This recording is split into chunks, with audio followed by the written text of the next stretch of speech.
last we left off, the group was able to manage their escape from the city of Nanchang, um, having run into a pretty severe fight, relatively unscathed. The only person going down was Danzok twice to a giant, but the group fought a Ronin, her entourage, necromancers, who had apparently allied themselves with a member of the Ordering, but most foes were defeated, some fled, and upon reaching the outskirts of Nanchang, the group was able to convince Ezekiel to stay with them, in that they would see the Shrine of the Animal Lords, but as a group at a later date. And so you guys are right now just on the outskirts of Nanchang, in this in the wagon of this cart.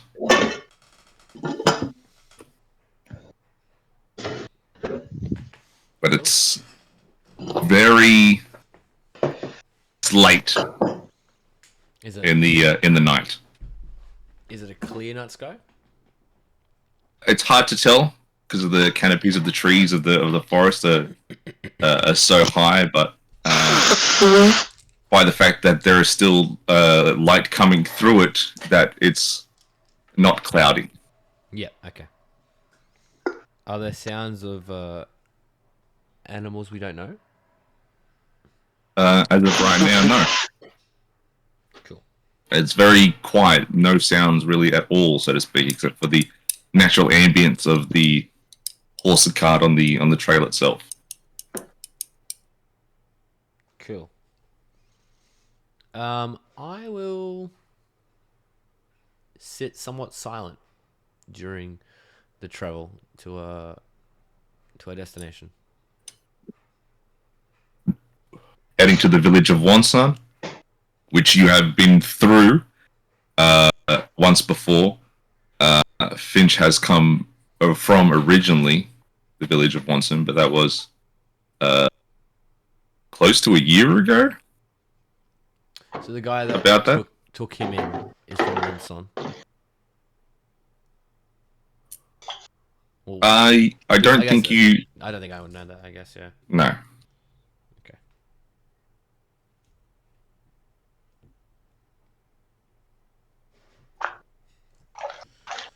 Alright, cool. And we're stopping now. We're passing through. At Wonsan. Yeah. I dare say. Well, We're headed to fucking down to the other city, aren't we? yes. The destination itself is the capital city of Kovsgol, Tianjin.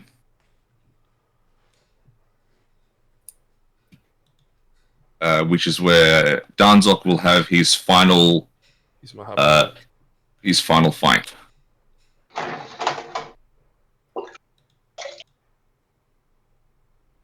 Tianjin. Oh yeah. Bring the map up. Sorry, I said to load up the map. Awesome. Yeah, no, I can't imagine anyone has much of business in Wonsan. They grow rice here. You know. That's pretty good. Yeah. Neither Danzok or Oza have, as essentially ever since leaving the northern province, it's been unfamiliar territory to them. Yeah.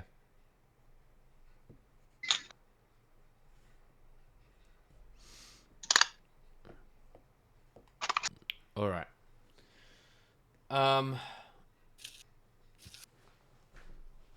I kind of just kind of sit there.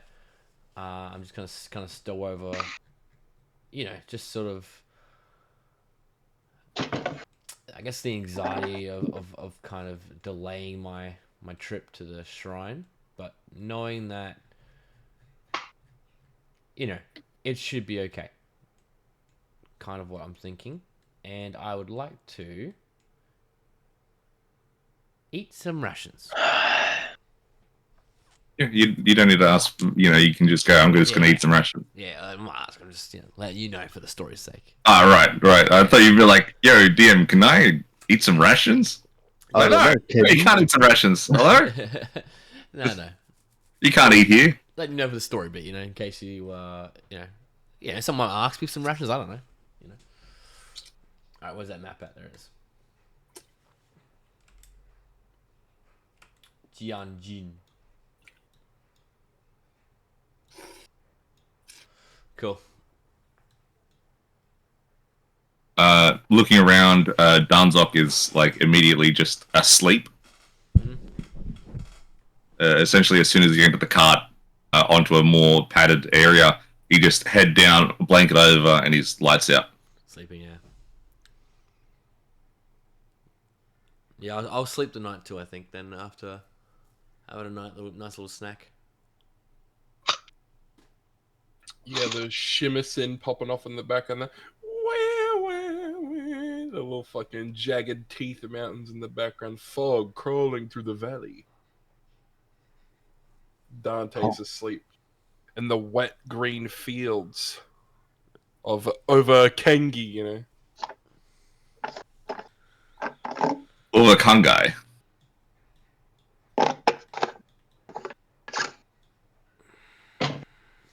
What's Ozer and Finch doing?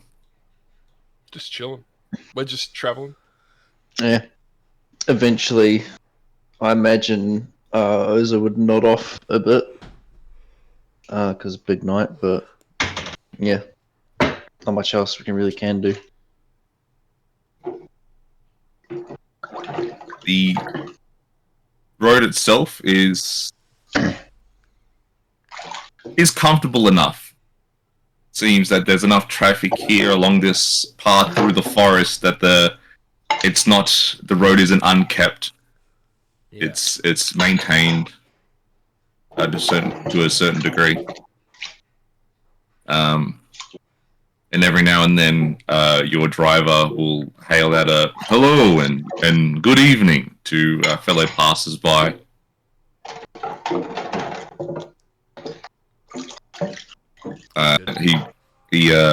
There's a slit like a slit between the carriage and where the driver sits, and he opens it from his side, and he goes, "It's going to be about a day's journey. Getting some sleep and wake you up. I'll travel as long as I can. But if you all get to sleep now, I can wake you up when it's time to set up camp so that I can get some sleep." Sounds good.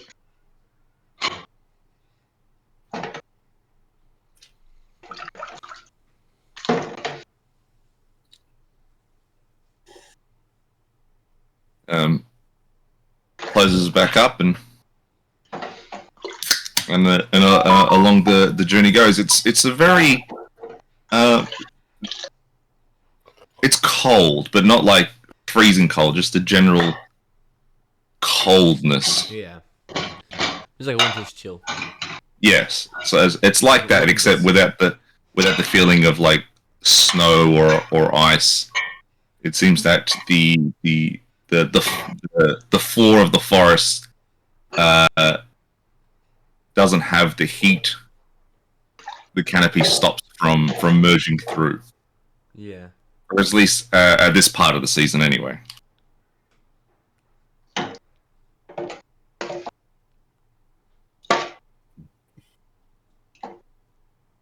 And then I'd say eventually the group manages to find sleep one after another. And you're all woken up slowly by your driver.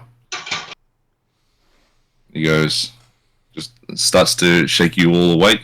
And he goes, "It's about time I get some rest. If we don't mind, either to stop for a bit, or if one of you wanted to take over the drive." Yeah, I can take over. Much appreciated. I wake up as well, and is there 2 seats at the front for the driver, or just one? 2 seats. Yeah, I'll give up my bed for the driver, and I say you're gonna sleep here, and I go at the front with Oza.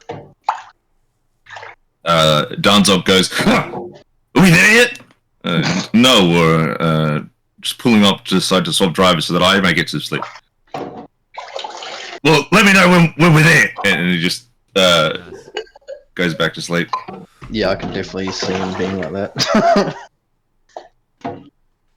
I am Donzok. I fucking. Yeah. Stepping outside of the carriage to get on top of the driver's seat. It's a bit warmer now.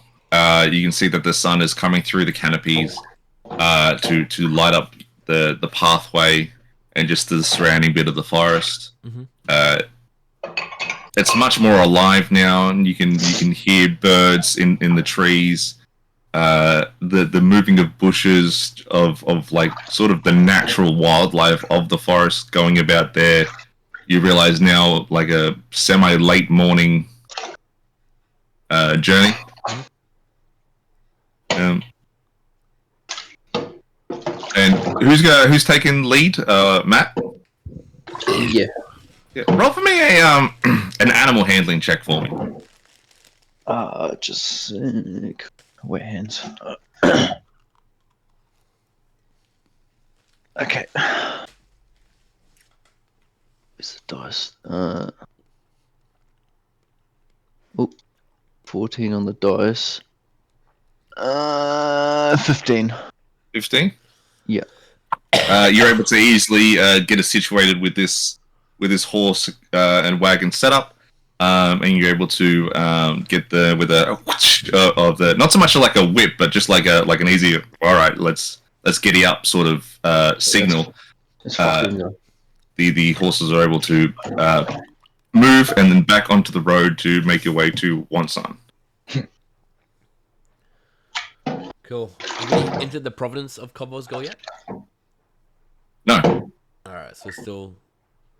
Yeah, you haven't hit Wonsan yet. Oh, okay, yeah, still on the way to Wonsan. Yeah, sweet. So it was a day's travel to Wonsan, was it? Yeah. Ah, I see. Yep, cool. Alright. I will sort of act as, I guess, eyes for... I mean, Oza has, he's obviously be drivers, he's using his eyes, but, in case, I'll just kind of, like, keep a lookout for anything that may look a bit fishy, What about you, Finch? Business as usual. I'm mugging down on a ration back here. Nice. You realize that with your driver in the wagon as well, the Loxodon, the size of this gentleman, takes up essentially the room that your compatriots left. It takes up two essential beds, and he snores very quietly.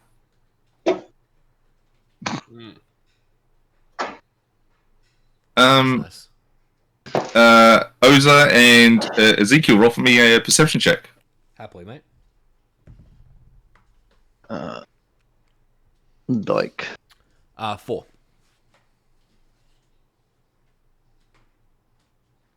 what is it?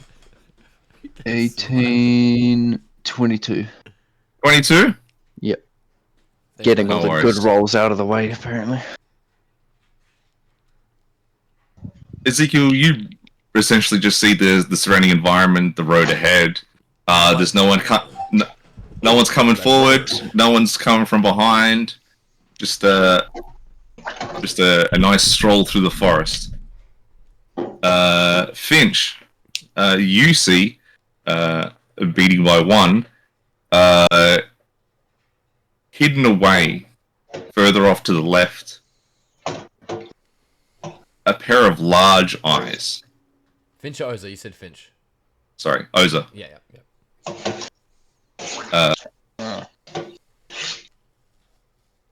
It's hard to make out the body they're attached to, but the eyes themselves give off a very cat-like aesthetic. Oh, Uh, yeah. I bring the Don't cart look at to a this. halt. What are you stopping for? I'm just gonna nod in the direction of the eyes. Can I see it? You don't really know what exactly he's motion to. I don't really see it. What you're talking about? There's a pair of big catty eyes. Cat eyes. Yeah. That's not good. Alright, no worries. Well, it's Yeah, turn back. it's over there in the bushes, man. Yeah, I can't see it, but I'm sure it's something not good. I open up the slit that's behind us, and I Yep. like whisper to Finch, like, Finch, that's all. We might have Rexasha, maybe. Oh, they coming in for dinner? If they eat us, then yes, then that's dinner.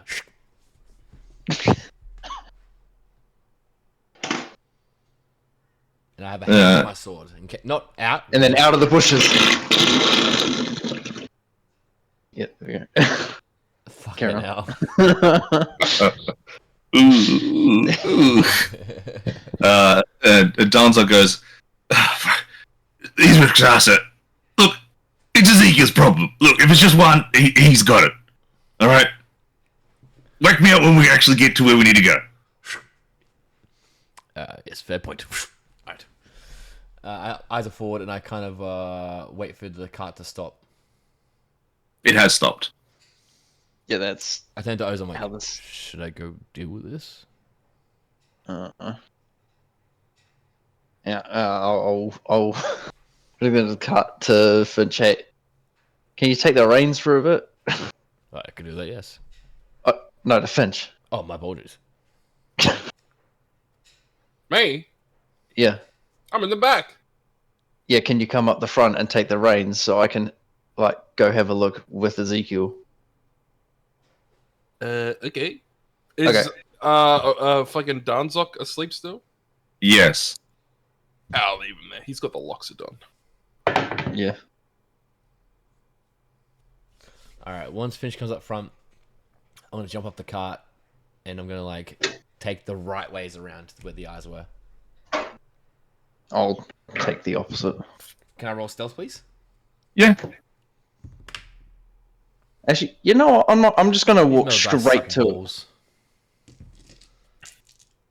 Oh, I have to roll disadvantage, hey? Yes. Fuck. Oh, they suck even more. Fucking hell. That's a 2, bro. Oza, you watch as Ezekiel heads onto the opposite side of the road and tries to stealthily make his way up. But he is a stark contrast in color in regards to his orange and yellow to his surrounding greens. Am I quiet at least? He is not quiet. He's stepping on twigs. He's as he goes to push a brush out of his way. The tension of the brush as he lets go swings back and swings back and hits him. And as it hits him, a splattering of salty like water from his mane just onto the ground next to him. I'm just gonna shake my head. Swords out. Got one long sword ready. 2 hands.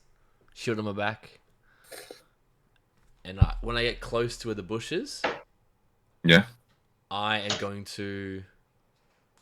I'm gonna wait for Oza's cue to swing. I'm gonna go. Oh, I'm just walking straight to it. I'm like just so. Go off whatever happens, bro. Alright, then I walk up with sword drawn. I'm gonna try and cue the time where I walk into that bush with the eyes. Well, I don't really know, so I'm just gonna kind of follow Oza and pretend I know where the bush was. All right. Oza, However, I will, however, draw my weapon though, just in case. you draw your weapon, and as you make your way towards the spot where the eyes are, they don't seem to move. As you get closer, it seems like they're maintaining contact with you, and then as you get closer and closer, you realize that through the thicket of the bush and shrubs that it is indeed a Rakshasa connected to the eyes. We can see you. And as you get closer, you see the full body of a Rakshasa. It is a green, purple, striped pattern. What? Green and purple. Wow. And as you get closer, Oza, you start to look. It smells off as you get closer. Would it happen to smell off in the form of sea? No, it would happen to smell off in the form of death.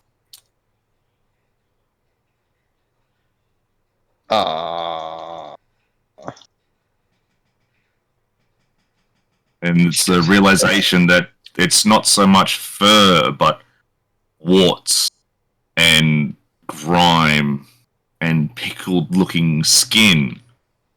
Shit. The mouth is ajar, but there's no moving of the chest. It doesn't appear to be breathing, and upon real closer inspection, you see that it's not really standing on its own. It's being held up. There's a spear through its back. What the fuck? So, This is not good. We should get out of here. yeah, agreed. And I'm gonna fucking bolt back to the cart. Alright? It hasn't and- responded at all, has it? No? I was thinking it was a zombie. But Is there any Nope. rocks near me? I'm sure you could find a rock or two. Without having to get closer to it, can I find a rock? I guess if I find like just a small rock. Yeah, I'd say you'd be able to find. It's not that hard. All right, I'm gonna pick up the rock. Yep. I'm gonna walk back, maybe some halfway between the warty Rakshasa and the cart. Yep. I'm gonna peg it at him, and then run back to the cart. Alright. Roll it to hit for me. All right. Just a strength throw? It will, because you're throwing, it would be dexterity. 14. 14? Alright. Good one. You grab the rock, you come back a little bit, and you throw it. It hits the Rakshasa on the side of its arm, and then there's a whoosh, and then it starts to fly up in a net of sorts connected to rope attached to a nearby tree. oh shit! I look back and I'm like, we gotta get out of here. And I run back to the cart. You know what's fucking crazy about that? I was actually considering investigating it for a bit. Oh, dude. Yeah, I got and lucky then- there. As you start to spring back towards the cart, you can hear off to the side, opposite to the road where the Rakshasa's body was, lots of running. Shit. Running Well, it sounds like people like movement, towards? like towards. Yeah. Oh, yeah, no, fuck that. Okay, let's go on. Finch, Yeah, get the cart ready to go. Hello, did you enjoy your piss? I don't know if you saw that, but there is a Rakshasa hanging in the trees, like a trap. We gotta get out of here. Yeah, go. Should we help him out? No, go. Finch, look at him. Okay, so yes, just let's go. Well, I'll say this. I don't know how to drive. I snatch the Wait, just reins a and I second. start fucking going. I'm gonna hang off the cart. So I'm like sort of like a 1940s gangster, you know? All right. Oza, you flick the horses back to get up onto the walk, and then to a fast pace just to kind of get away. And then as it picks up and starts to walk, it gets that middle point, and you can very much loudly hear the sounds of movement through the forest. making your way into this direction. But you're able to sprint away with the horse and wagon. Fuck. I like move over and I get Finch to like move a little bit to the side, and I say, what do you think that was all about? I'm gonna check in the back real quick. Yep. You open the slit up, and then you see Danzok still in his resting spot, and your driver still in his resting spot. Okay. That's good. Yeah, that's what I was worried about. But you do see that the back door is a little bit ajar. I tell oh, I didn't see this actually. I don't know why I'm reacting to it. My bad. Go on. Oh well, I'm gonna tell Ezekiel either way. Yeah. Oza, I'd say But, nah, none of us left the back open, right? Finch, how did you get to the front door? Front door? How'd you get to the front seat? Through the front.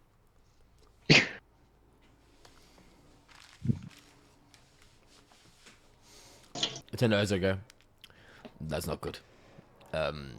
Finch, can you check out the back for us? Okay. I'm gonna head back. Right, on a fast-paced sort of running horse and wagon. So I can only imagine that the only way for you to check the back properly would be to climb over the top. Maybe we'll slow down.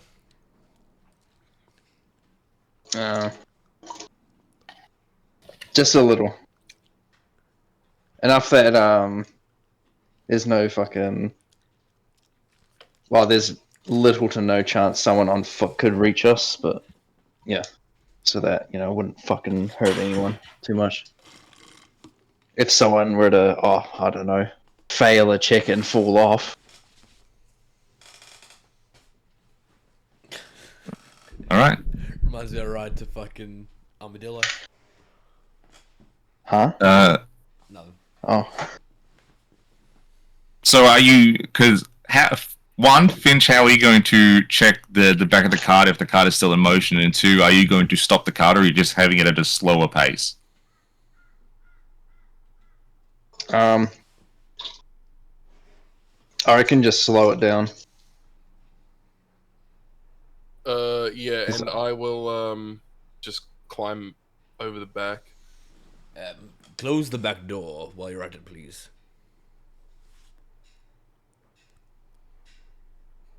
Roll for me a. No, it's okay. They've slowed down enough, so you won't need to, and you have the skills to do it just naturally.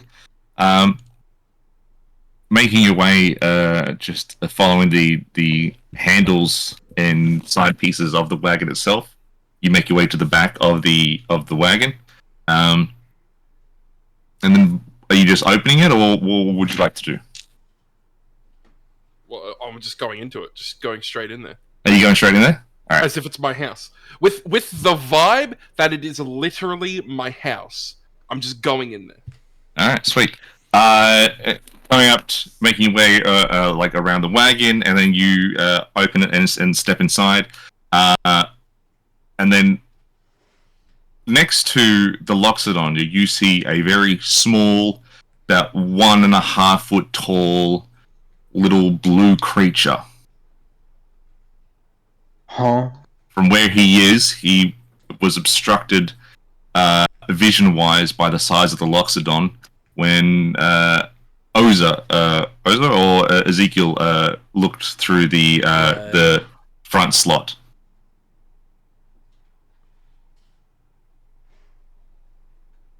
You see, he starts this male-looking small blue creature, like really thin legs and hands, starts to like chitter in this sort of like, it kind of sounds elvish, but it's really not that you know of.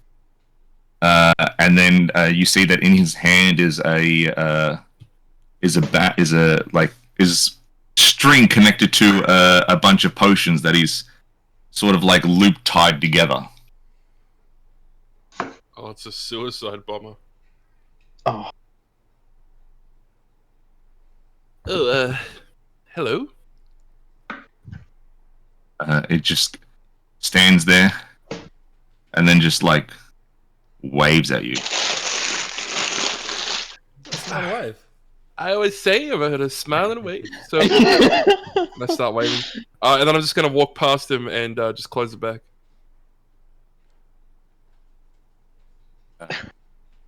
It watches you do that, and then it's just going to make its way along to the back door again, and try to open it outside.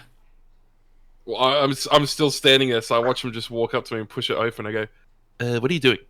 I just closed that. Fallen all Elven, What the fuck is that? Fallen Orth Ellen, and good like gestures for like you to move out of the way. I mean, all right. I'm not particularly attached to this part of the cart, I guess. Yeah. And then as you are you moving out of the way?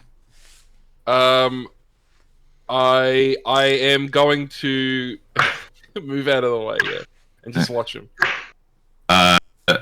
He yanks this little like string rope that he has tied around 4 potions. You can see that these are health potions. And then he goes, and then he just like jumps out of the wagon at the back as it's driving, and then the potions follow with him. He just tumbles onto the ground, and then as you're getting further away, he like gets back up, waves, and then starts to walk off into the forest. that little fucker! I know exactly what he did. Oh shit! He fucking robbed us. I close the back and I come back out to the front and I go, "Boys, we just got robbed." What? What do you mean we were just robbed? Yeah, and I let him too. I didn't even. Why? Yeah. Yeah. Well, those are gone. What did he take from what us? did he take? All the health potions. Well, Ah, all of Danzok's anyway. Well, well, Finch, you're going to have to tell Dunzok that. I'm sure he won't mind. Mm. They were given to us for free anyway. No, we gave money for those. All of us, Did we? actually. Oh, well, I did it. yeah. Oh. Oh well. We'll cross that bridge when we get to it. Well, we that's won't an cross that important bridge. lesson on perspective. They were free for me because I don't believe I contributed to the pot, nor was I involved in the conversation about acquiring those potions. Alright, well, was anything else missing? Well, he was sort of a little guy. I think he may have jumped on when we stopped the cart. You didn't keep a watch? You pulled me to the front of the cart, remember? Yeah. Yeah, well, fair enough, I guess. Fair enough. Well, that's a good. Why would you keep a track behind it? 'Cause I was up front. Yeah.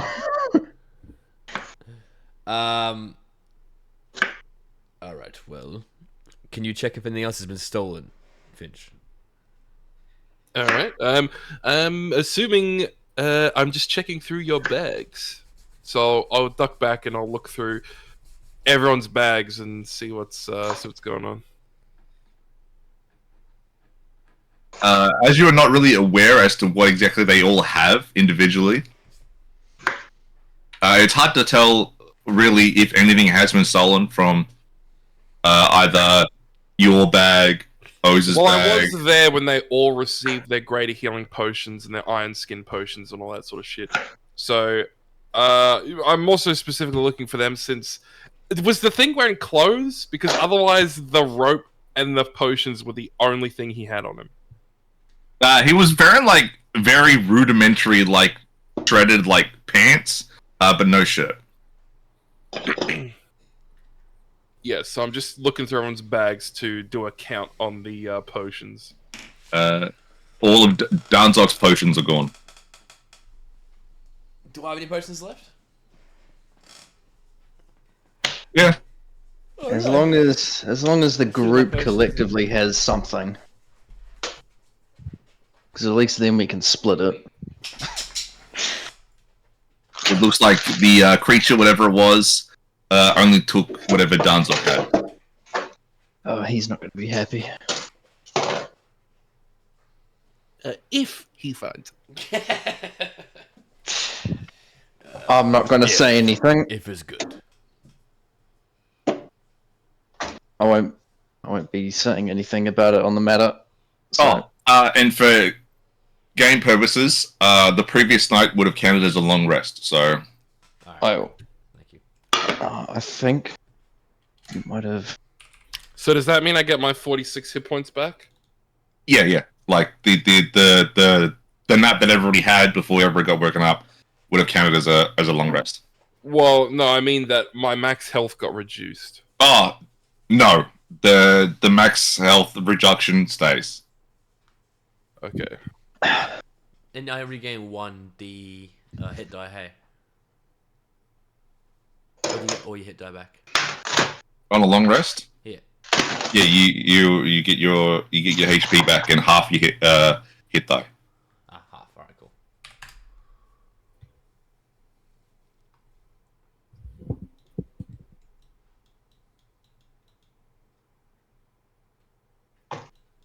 Fuck.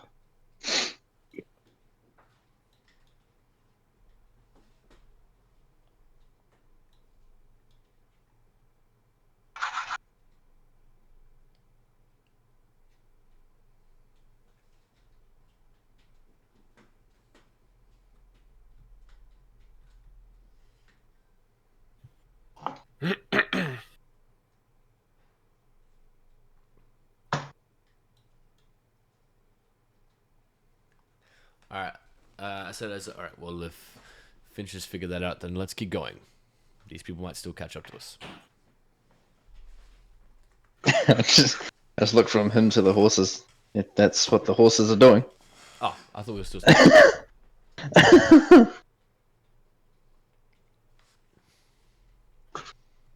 We are on our way. All right. Nothing else essentially really happens in regards to the group making your way towards following the road over towards Wonson.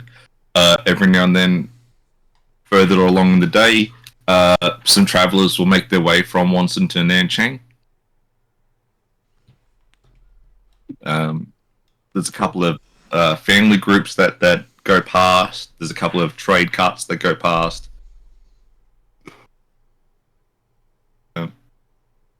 And it's not till you reach the very edge of the forest itself, leading out into the plains of the eastern half of over Kangai, that racing past you, that's heard for a little bit, but upon finally like hearing this thunderous, it is about 20 to 25 armored up clansmen. They rush past and then continue along the road itself. They're probably heading to the city. Maybe. Dead Ronin and all.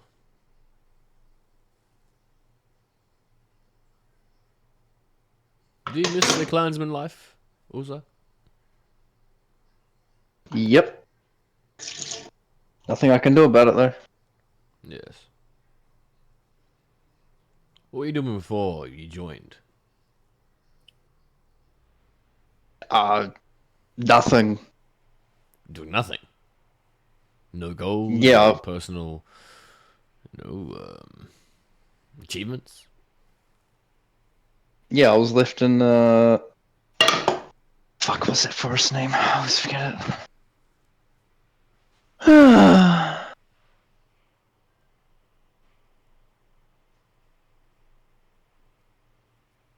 Yeah, I was left in Hokkaido forest as a baby, so and the Jesus. clan found me. Oh wow! So you really had nothing. Yep. Do you know anything about your parents? Looked into finding them or Nope. anything like that? No. Nope. Do you wish to? Nope. Hmm. Don't really care, do they? Left me alone, so Yes. Unfortunate. nah. So, do you think it'd be an awkward conversation when your girlfriend asks to meet your parents and you don't have any? What? No.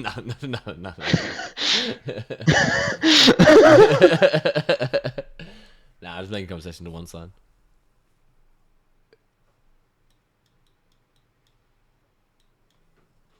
What did you do before all this? I don't think I quite found out. Before the all the stuff at Nanchang and things. Yeah. Well, I grew up in the in my homelands, and I came over this way for to learn more, to study some things and learn different cultures, and yes, then I traveled here and got to Nanchang, and all this stuff happened. I didn't say or anything. No, well, I think I've learned quite a lot in the last week or two. Yeah, I'd say so. The value of food That's is definitely different in each city. I know that now. And what it's like to taste seawater every day, I'm guessing. Yes, this is a real pain in the neck. Literally, in some sense. But I hope I can cure it. It is slightly embarrassing to go into, or the idea of going into Wonsan and someone looking at me with a puzzled face and then a repulsed face as they smell my hair. Oh well. We'll get it fixed one way or another. Yes. Well, once you've hit Tianjin, I can head back to the shrine and fix whatever's going wrong. No doubt.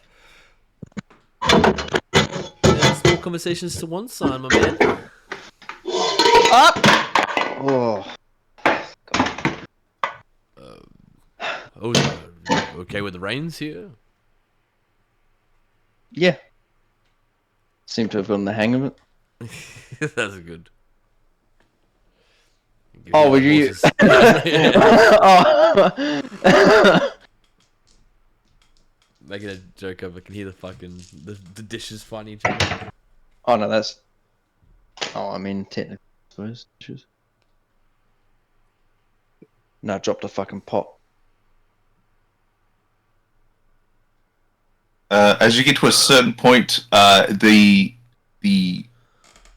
sun is starting to set, and then just over a stretch of hill further down, you see the village of Wonsan, and then near that is the essentially this area's start of the Yangtze River. Cool.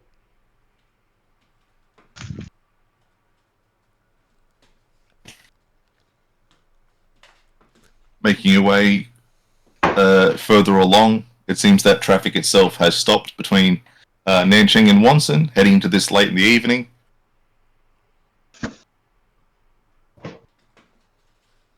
that you appear to be the only other travelers at this point in time. In one son. At reaching Watson from this Yeah, direction. Yeah. How long has Loxton been asleep for? So far, the entire time. Like, no, how long has that been though? Like 10 hours.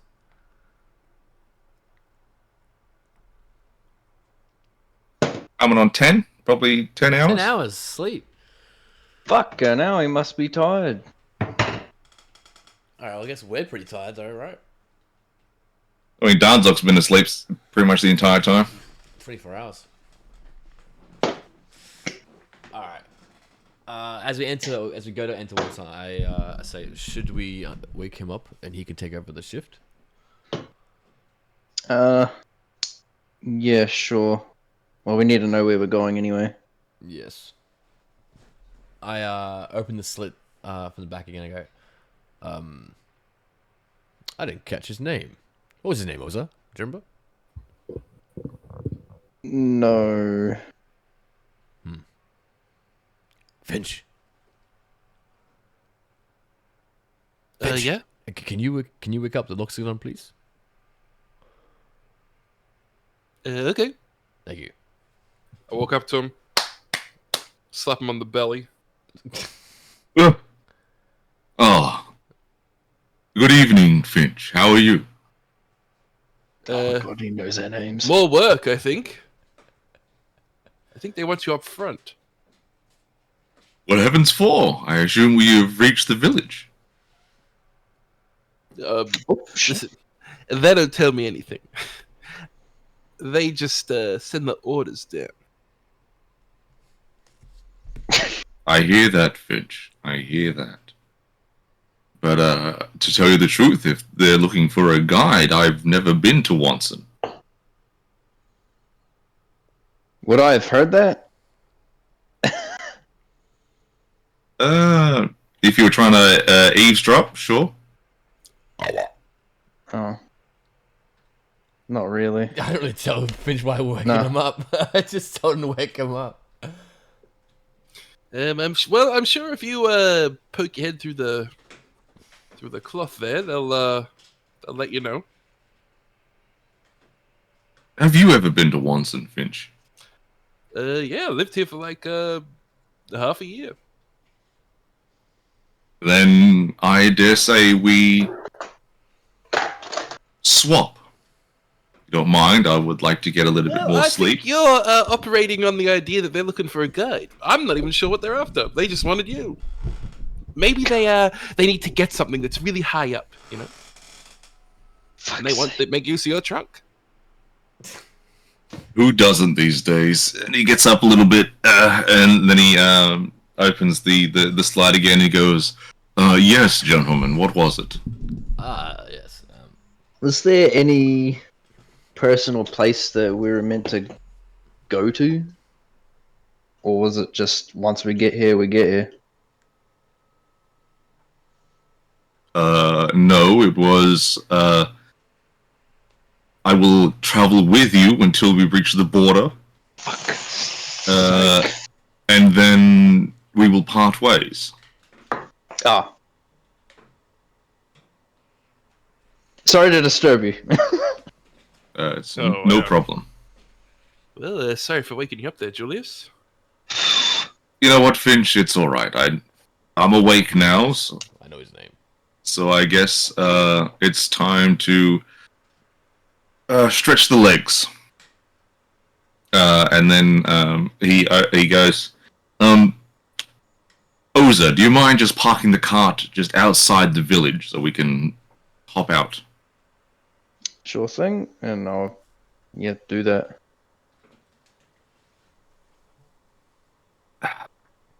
Pulling the cart off to the side.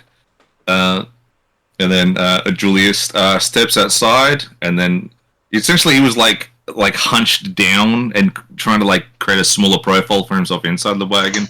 And then when he steps aside, he's able to like outstretch and just like bring himself upon his normal foreboding size. looking at him, he comes to about a head taller than Darnzok, who was already really tall. In a like slim, wide frame. In that he has just a wide body, but it's not like fat. It's a fit form. He's leatherish, elephantile skin. Doesn't look rippled or too stretched. And then he starts to just do exercises by himself next to the wagon.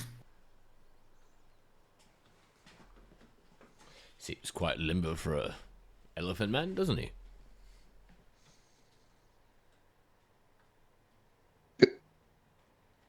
Oza and Ezekiel, you notice that on the other side of the road, connected to where this the entrance to the town would be, is a large set of like pagodas and tents, all connected together.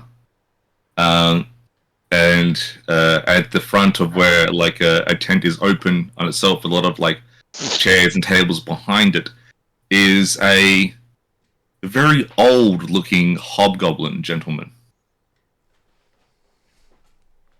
He's with a like tattered sort of doctor-style get-up. He's got like a white apron around the front that's blood-stained but a little bit ripped and tattered. I do enjoy a good bargain.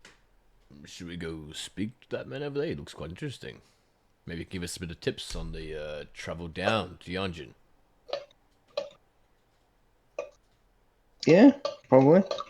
All right, I'll let Finch know.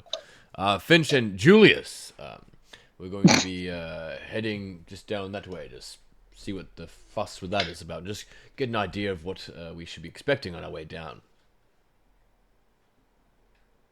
Okay. All right then. Is Darnzok okay? He seems to not respond. Yes, he's very much tired. Fair I was enough. able to, during my meditation within the wagon, I was able to sense some harsh energies. Mm. Well, he deserves the rest, it seems. All right. Well, if we make some sounds that sound concerning, come and get us. Likewise. Thank you. Oh, yeah, indeed. Oh, before we head off, I quickly fill in. Is it Julius or Juliest? Julius. Oh, yeah, I fill in Julius about the little incident with the fucking dead. It was a rickshaw, eh? Yes. Yeah. Um, My word. There's such a thing on the side of the road. so Luckily, you handled the situation in an appropriate manner. So if it's still being followed, yeah, shouldn't be. I dare say we wouldn't be followed outside the forest. I think their operation is entirely dependent upon the scenery. Hope so. No, well, just thought I'd give you a heads up. No worries, thank you. And yeah, I'll boost back on over to Ezekiel and join. All right. Now, What are you doing, Finch? I don't know. I don't know what I want to do while I'm here. This is not really. I don't think there's anything I really do want to do while we're here. I'm assuming we're only going to be here for maybe a day. So I'm not really in a rush to, get supplies or anything. I might just watch Darnzok, to be honest. Fair enough. Stay inside the cart and in the wagon and watch old sleepy Darnzok.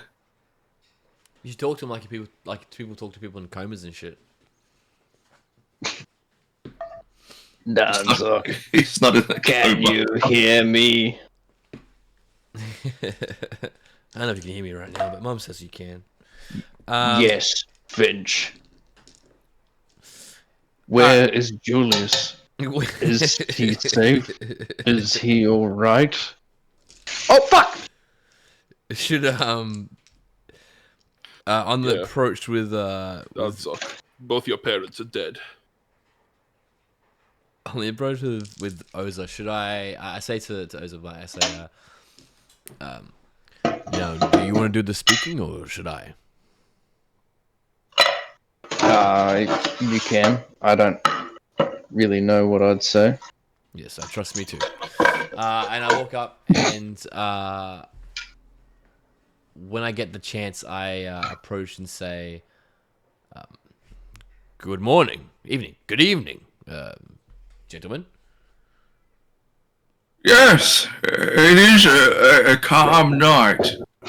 It is good to see some new birdies have flown into town. Well, we're not flying into town; we're flying through it. But I'm approaching and just asking to see if you knew anything that might be on our way down through the town and going further down to Coppersgold. Well, it's a bit of a huff down there. I've made my trek through. I've seen some things. I've mended some wings. Oh, and you travelled through Coppersgold to get here. Yes, Oh, and was that recent? I have just arrived. Oh, you're just setting up town, setting up your little area. Yes, I'm an apothecary and doctor. Oh, that's convenient. My name is Ezekiel, and I put out a paw to shake. He puts from his like hands in his robes. He pulls one hand out, and you see it's like really withered and shriveled and like really bony. And he goes, "Ah, my little Finch, you have been touched by a sea hag." I like my eye and my eyebrow raises when I'm hearing the Finch part, thinking that's weird. And then I go, well, by a sea hag. Well, I haven't been touched by her. Someone put a spell on me, I think. It's not a spell. It's a contract. How do I get out of this contract? You didn't give me your name. Doesn't really matter, but I can help you.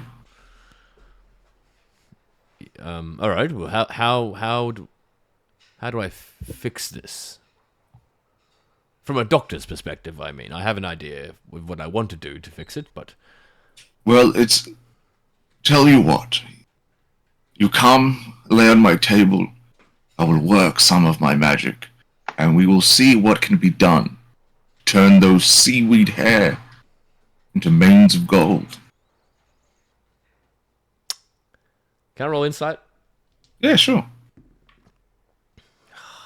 Fuck. 9. 9? Hey, sounds like he's offering a source of salvation to your problem.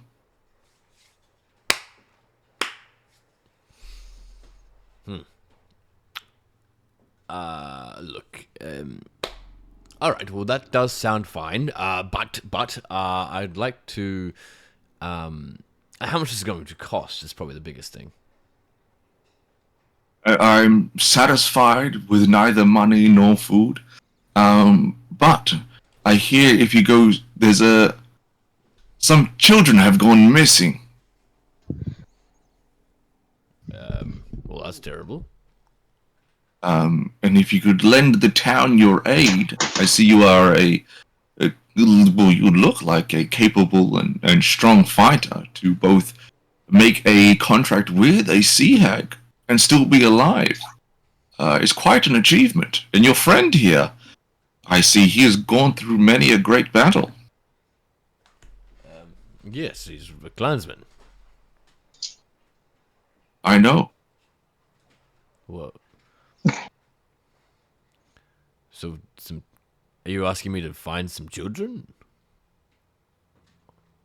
Go into the village. Find Elder Harudi. Ask her about the situation. All right, then. Well, if I come back with some children, then, the information that you requested, I will let you know if we can proceed with you helping me. I very much appreciate that. Well, I'm here for a couple of days. I've got some birds I have to tend to, still inside my study. What sort of birds do you have? I help and mend the broken wings of finches. Can I roll insight on that? Sure. 6. An odd thing, but he seems like an odd fellow. Yeah. All right. Finches. I know a finch. Oh, you have a finch. Well, I don't have a finch, no, but I know one. They're great creatures, finches are. He's alright. Well, that's good to hear. Alright, well, I'm gonna go back to the cart and I'll look into this. What was the lady's name? Sister Ferrerio, you said? Haruki. Sister Haruki. Alrighty. And what about you, young man? Is there anything that I can offer an ailment to? I was just accompanying my friend. We just arrived and I wanted to stretch the old legs. No worries. Have a good night, gentlemen. Thank you, Doctor. You too, sir. Please, what is your name? Doctor... It doesn't matter. Doctor, it doesn't matter. Alright. Thank you, sir. No worries. And I turn away and I walk back to the cart with Oza. And while we get a little bit away, I turn to Oza and go, you mentioned the finches quite a bit. You don't think that's odd, isn't it? Surely it's just a coincidence. What do I know of Finch's backstory? Do I know that he was one son? Do I know that? I believe from dated memory is that Finch has said that he has no memory. I don't believe he has said his exact whereabouts Okay. over the last 1 or 2 years,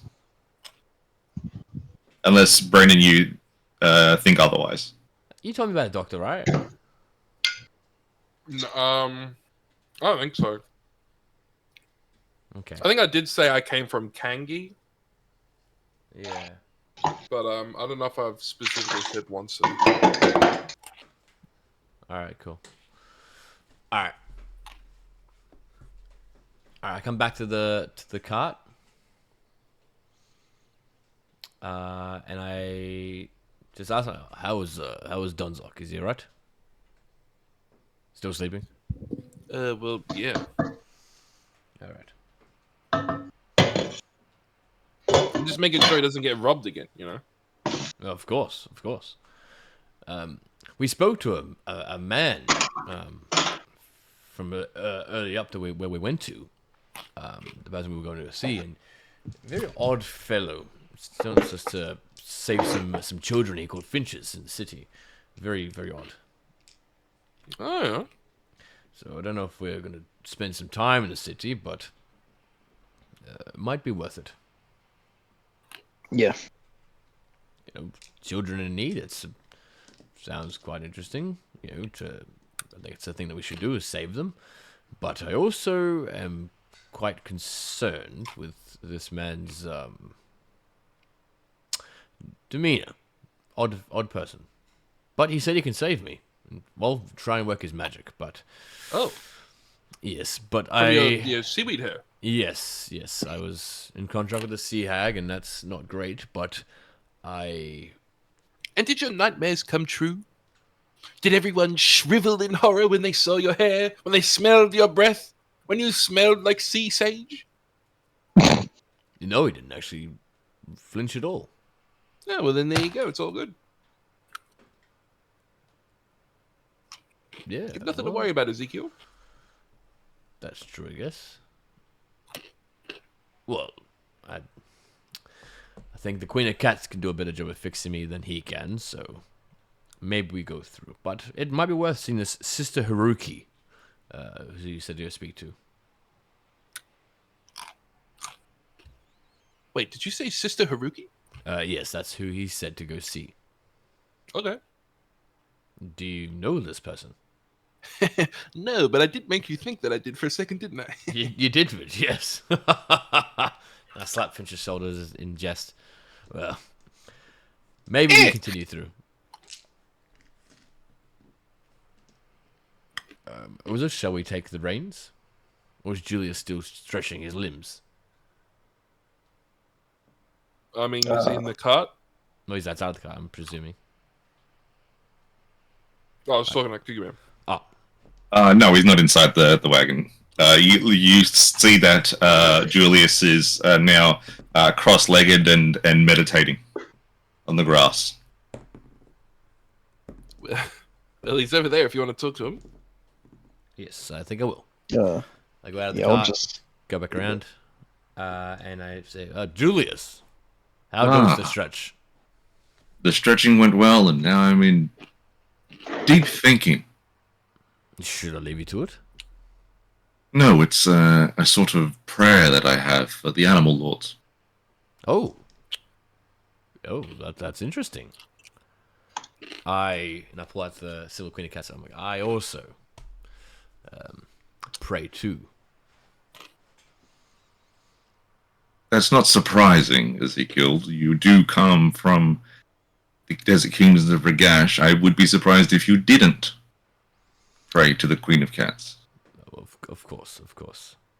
I The difference being that my prayer is one of a uniformed religious notion through the school of bestial mimosas.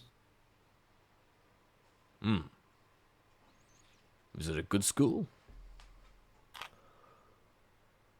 Does the job. I'm gonna sit down next to him and cross my legs also. Right.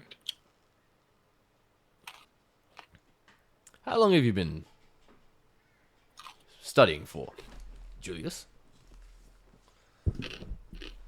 About 20 years.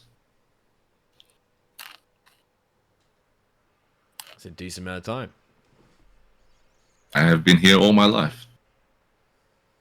You were born here. Yes. That's good. So, when do you want to set off? Out of Well- Red Sun, I mean. I say we stay the night and head off in the morning. Catch up on some supplies. I can meet up with Grandmaster Shiodora and discuss some matters. All right. Well, I've spoke to a man outside the city here. He seems wants us to find some missing children. I'll look into it. If I can get it done within the day, then I might do that during the time. Missing children. Fuck's sake. Yes, well, he just mentioned that. Well, he didn't really mention his intention with the missing children, but he says well, he's a doctor. I presume he wants to look after them in some sense.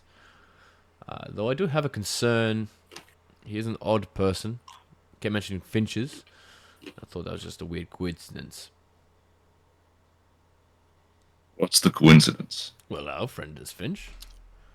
Yes. Well, I guess if you replay it back to me like that, it doesn't really make a coincidence, does it? Well, that should be okay then. Shall I bring the cart in soon into the city? No, we can stay out here, and I will stay in the cart, and you guys should be able to find a more suitable accommodation within the village itself. All right. Will you bring Danzok later to us? I will watch over Danzok. All right. That sounds good. Thank you, Julius. I get up and pat him on the shoulder. He puts his large hand on your shoulder, and he goes, "May the cat's eyes always watch over you." And I would like to reply with something cool about his animal lord, but I don't know anything. So I'll go. And your trunks reach far. And I say thank you. Right. And then he starts to go back to just stretch. Cool. And I get up and I go back to the cart, see Oza and see Finch. I'm like, all right, shall we go into the city? We're going to have about a day here. Julius has some stuff we'd like to take care of, and I'd like to look into the Sister Haruki lady and see what she's got to say. Okay. All right. And I have a little bit of money left, but we can pay for some accommodation.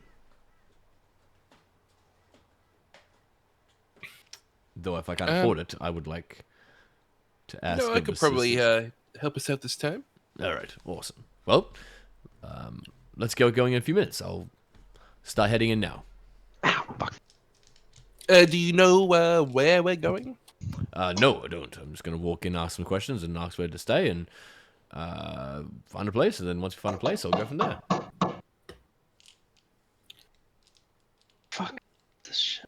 I'm not very familiar with this this place. Well, I can't say I've ever stayed in a tavern or an inn here.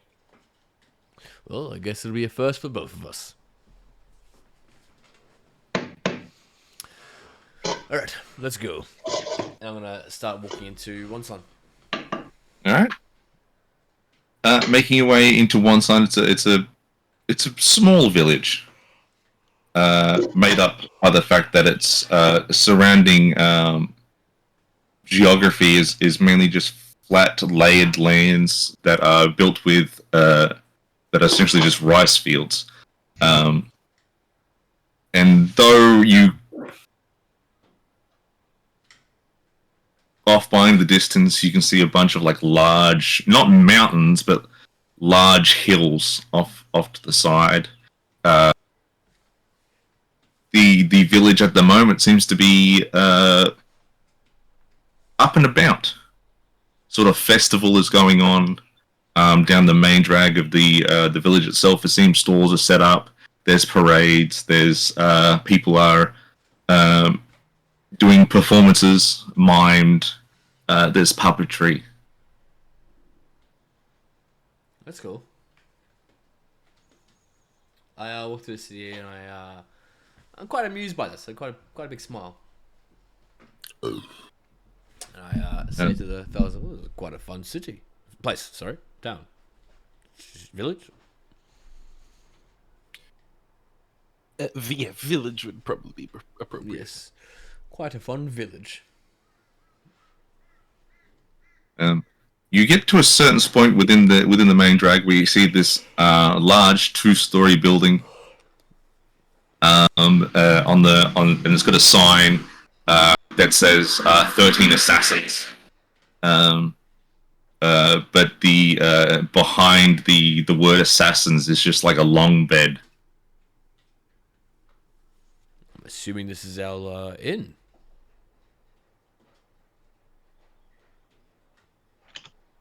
People are coming and going outside of this building. You can see that some of the patrons that are leaving are a bit tipsy, smelling of sake and other alcoholic liquor. I ask one's attention real quick. I go, "Sorry, sir. Yes. I hate to ask a silly question, but does this place have a place for us to stay the night? An inn?"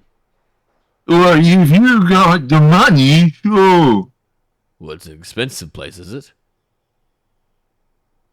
I got nothing for you. I don't have any money. Well, I'm not asking for money, sir. I'm asking if it is an expensive place to stay. I have no money. All right, thank you. Thank you very much, sir. Alright. Keep walking, keep walking. Stumbles away. Nice.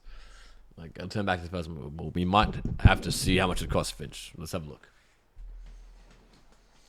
And I walk into the assassins. 13 assassins. Alright. Stepping inside, the 13 assassins, it seems it opens up into a very large, like, dining area. It's pretty packed at the moment. There's essentially just, like, tables with 4 to 6 seats per table. There's about, like, 20 tables. It's very packed. There's no stage room. And then you notice quickly that the service, and behind this very thin, like, very small bar, but, like, stocked fully, are a quick glance 13 Rakshasa.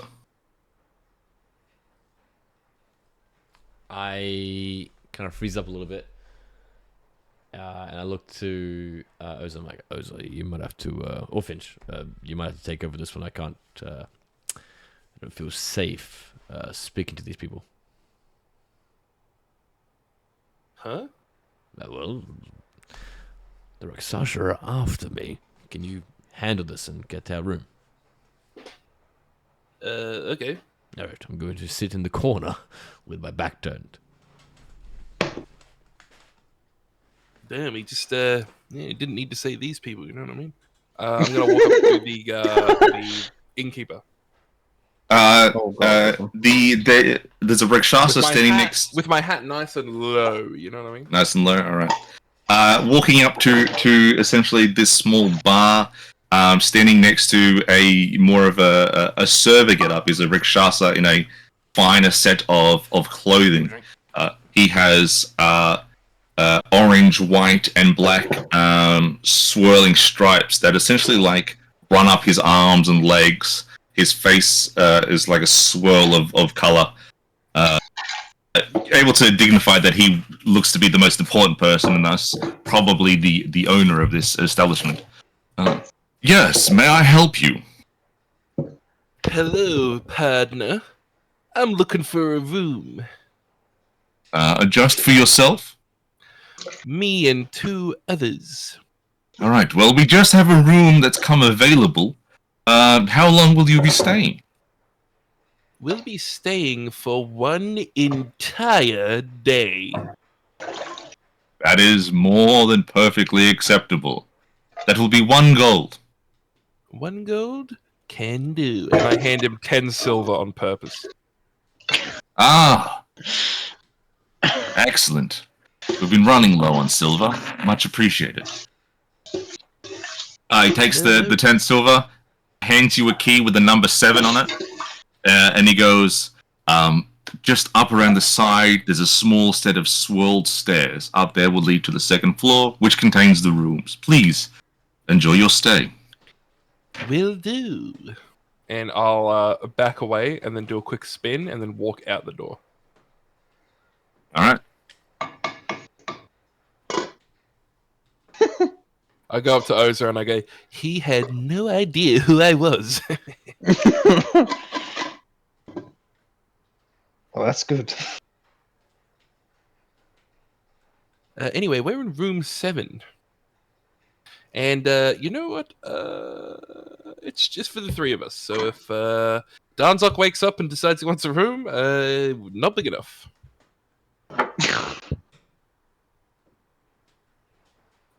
Something tells me he's going to be out to it for a while anyways.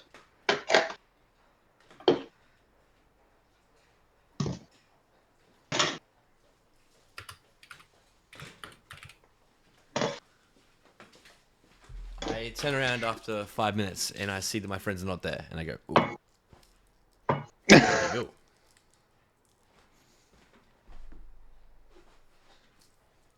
Where's Ezekiel? Ah, shit, we didn't tell. All right. Fuck. All right. And I'll run back. Oza.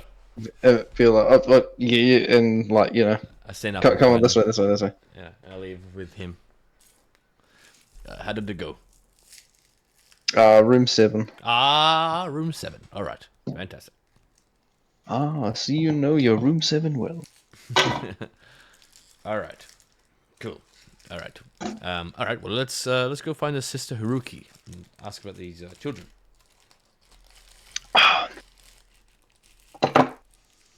And I exit this inn, and I approach the first looking young person.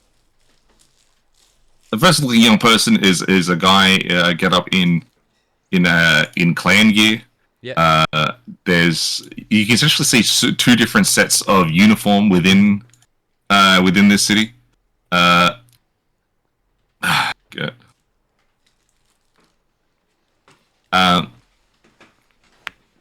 It looks like the emblem on him, circular with like, it looks like two little like fish, but with like cow or dragon heads, going around like a spoke wheel. And he goes, "Yeah, can I help you?" Hello, young person. I'm looking for a sister Haruki. "Oh, I don't know any sister Haruki. Sorry." Do you know where I would find a sister? "Find your sister." Not my sister, sir. A sister in general. I presume sister is a title of some sense. "No, It's not, or you don't know. no, there's no sort of title of sister. All right. I'm going to find another young person. Thank you very much, young sir. Right then. And I turn away, and I'm going to find another one. Do I find another? Hopefully not a Klansman. There's just that's come up close by who's standing there eating a looks slippy like a fish that has been cooked like on a stick. All right. Cool. Hello, young person. Where would Yes. Where would I find a sister Haruki? Sister Haruki. Yes. Oh, I didn't know she had a brother. Is there anyone around just named Yes. Haruki? Yes, she does. And I am her brother. Have you been drinking? No. I've been swimming. All right. Where would I find her? Well, the proper term would be Elder Haruki. Yes. I'm sorry.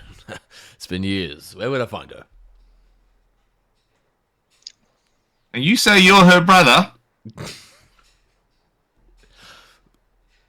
Well, in a sense, yes. In a sense, not physical. Not a bloodline. No.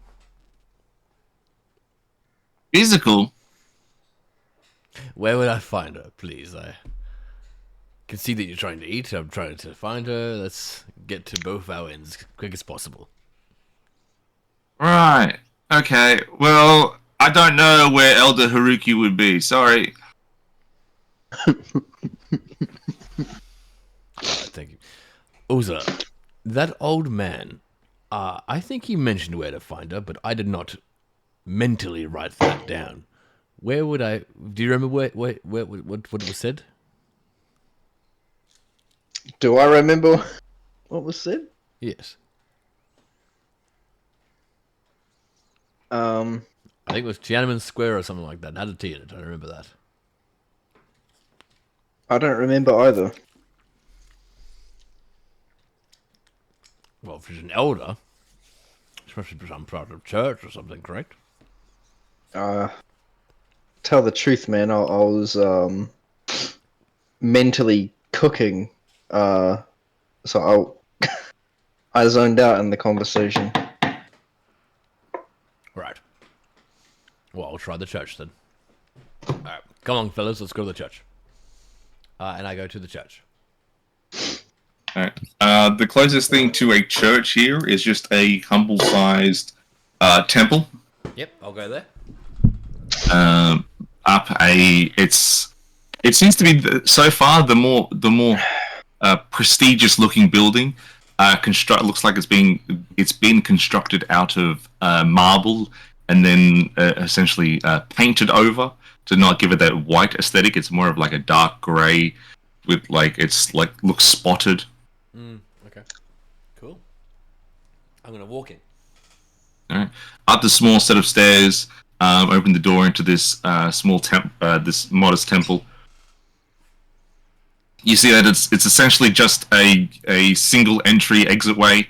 When you walk in, it's a little bit long, with about 10 pews along each left and right side.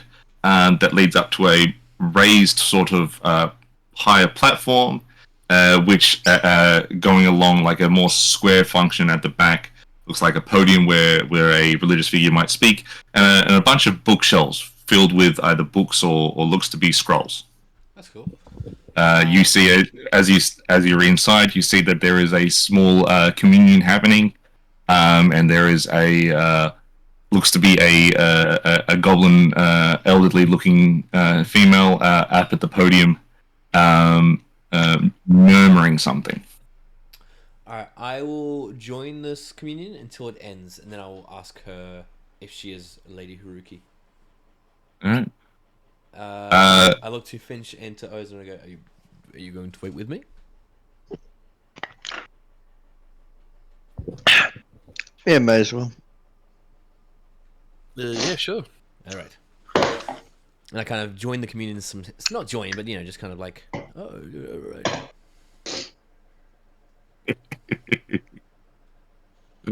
Good. The communion, once you've, it doesn't seem like your arrival has been taken any notice of. Yeah. You find a seating to yourself, and then you're able to sort of now hear what this lady is saying. Starts to become of a respect and worship of the primordials of Itao Tengri, of Akamoto Tengri, a sorrow of their lost son Gok Tengri, and a worship of the 8 divines Fuxi, Shannon, Surin, Shun, Zhuangzi, Tai Hao, Ku, and Yao, the 8 emperors. You get a sense that roll an insight check for me. All right.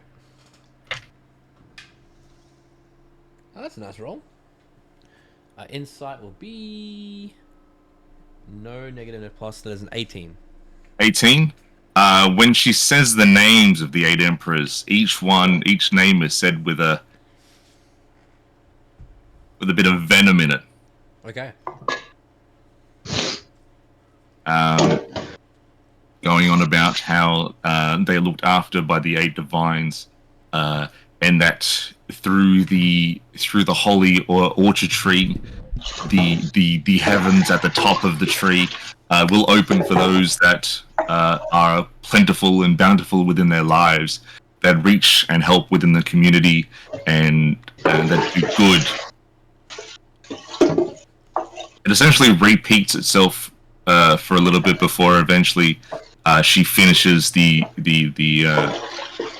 ceremony up, and people start to leave. All right.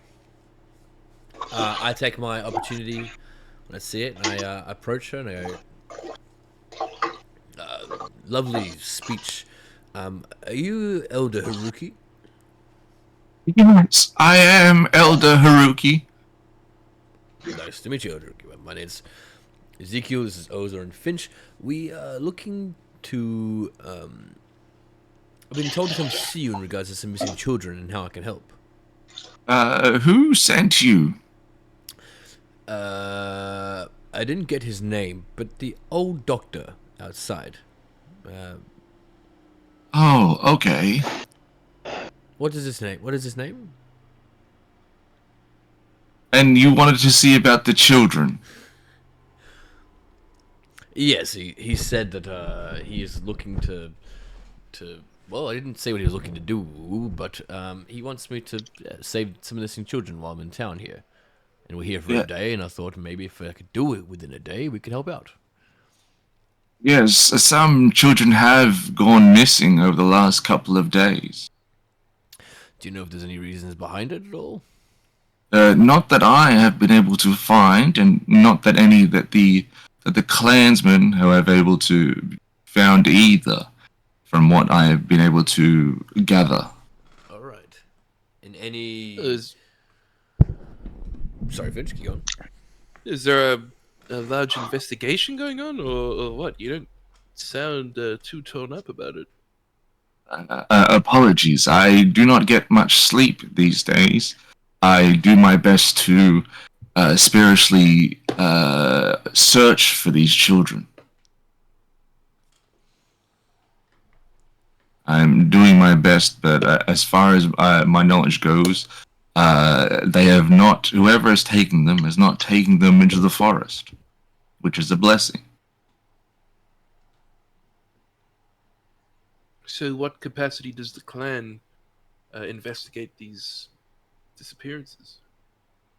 Well, the issue is that the children are from families of refugees who have fled west due to the incursions of imperial mercenary groups, and so their reluctance, though misguided, is understandable in regards to trying to find these children, because the children are human.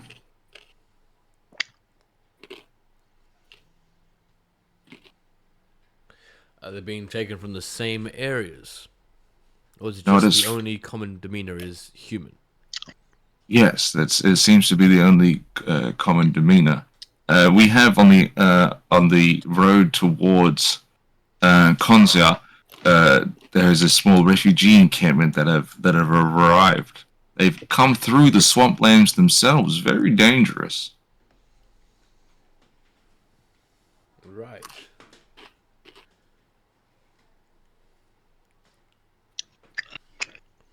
There are the ruins nearby. Would they be possibly there? What ruins? The Takodo ruins. I was unaware that there was any ruins close by. Oh. Right. All right. My apologies. I might have been reading an old map. All right. So I guess it's hard to say where I would go to look to find these children. I would start if you were to offer your might into helping find these children to ascertain at the refugee camp. Right. But please be aware they are on edge. All right. Fair enough. All right. Well, I have a date here. I'll see if I can help at least push forward the progress. May the divines favor your soul, young one. Thank you. Thank you. All right. And I leave the temple.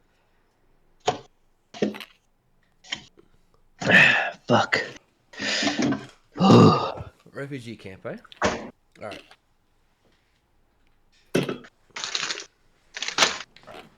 Did we see it at all in the city, or is that going to be down towards the back end? That'll be no. You haven't seen the refugee camp. All right. All right. Let's have a look for it then. Going by her words, it would be easy enough to find going back onto the main stretch, and then heading out to the other side of the village. It doesn't take that long. It's a fairly like medium to large village size wise, and then you start to see. And then smell it first, and then start to see this refugee camp. Tents are put up everywhere on the outside of the village. A lot of humans. Yeah. Okay. All right.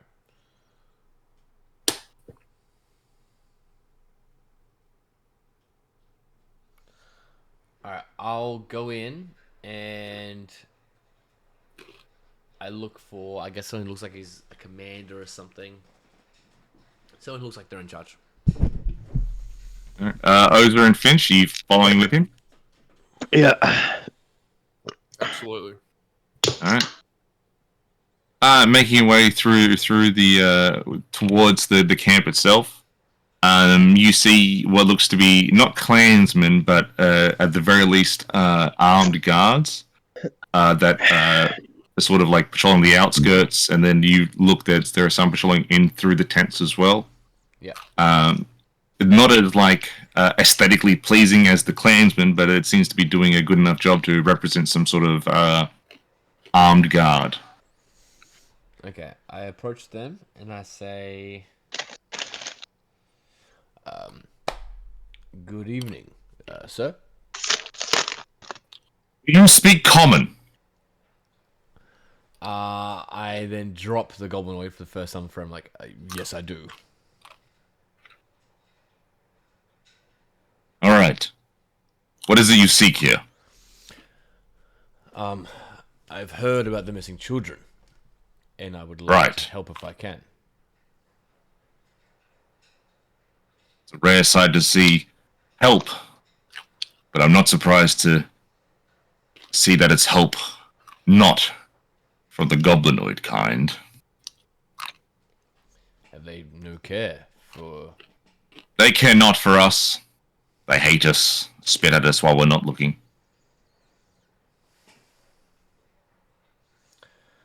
Well, it is wrong, but I guess it is understandable in some sense. Their lands and all that sort of stuff. But that's neither here nor there. What can I do to help? Well, in that case, don't expect much of a reward. For money, we have none. Right. I guess my reward is to do something while I'm here, because we are leaving tomorrow. But Right. make a difference today. Then you'll want to talk to the Frankfurt family further in. All right. This- The place of residence looks like. How would I find them? You'll know Frankfurt Senior first. He's a large, brutish man, scars all over his back. Hopefully, he's not in the drink. All right. And if he is, how do I deal with him? As you would any other drunk. No worries. But understandably, be aware that he is grieving. Of course. All right. And then he gives a nod to others, looks around and nods to other guards, and they do the same, and then they kind of go back to their patrol. Thank you. And I'll walk further down. Walking further inside this camp, it seems like they're living in pretty bad conditions. Yeah. It doesn't really smell nice. It looks disheveled. A lot of people here look malnourished. But you'd eventually find a large, burly man just sitting somberly by himself at this fireplace.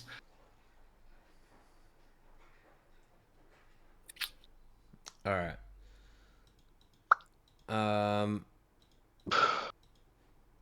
I see him and I say, Mr.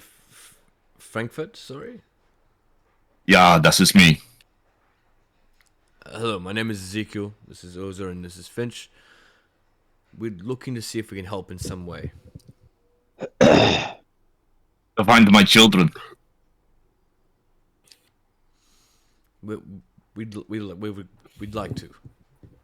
Do you have any information that can help us try and find them? Anyway, a place we could start. They were playing near the water. They were only there for a small amount of time. Can I roll history on, because I was in with, the rice paddies being on the river and shit. Yep. Can I roll history on any potential? Because I not even out of game do I know this, but that flicks like some sort of memory pattern in my brain of a river creature that specifically steals children. Can I roll history on a creature that might be that I've heard of? Any sort of like mythos or legend or Yes, story. Yeah, exactly. Yeah, roll a history for me. Not even specifically anything like actually hard proof, but yes, like local legends, myths, Yeah. that sort of shit.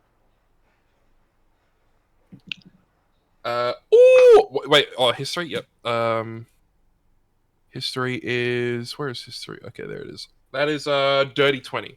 Dirty 20. There have been tales spun of creatures of the water, either fey-like or monstrous, or that either help, hinder, or do neither. But specifically relating to kids being taken playing near water, kind of. In that you've heard a tale of a water spirit that, when angered by a local or like the nearby village that hasn't been giving it proper tribute, so that way it would stop the lands around it going into like drought, would take loved ones. But through spending your time at Onsen, that doesn't seem to have been a thing that they have going on that you're aware of.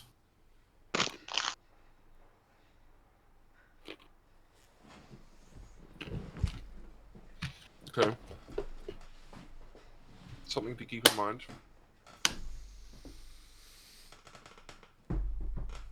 We'll see if that's a common link.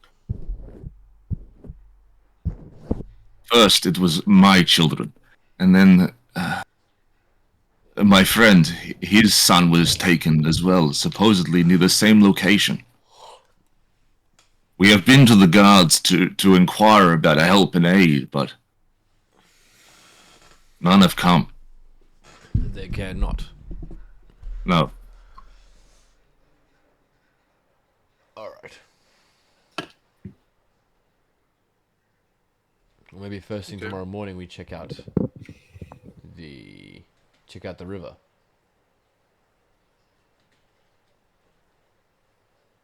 Yeah. What time is it right now? It's like in my head it's like 8 o'clock. It's going to like 9:30, 10. I mean, mate, I have superior dark vision. Let's just go now. We can, but I don't believe I do. Double check. No, you Okay. don't. No, I've got 60-foot dark vision, so I can. But as long as anything happens, Yeah, you got Rego dark vision. Yes. Standardized dark vision. Normie dark vision. Yeah. Vanilla dark vision. Vanilla dark vision. Classic dark vision. Dark vision light. All right. I have dark vision plus.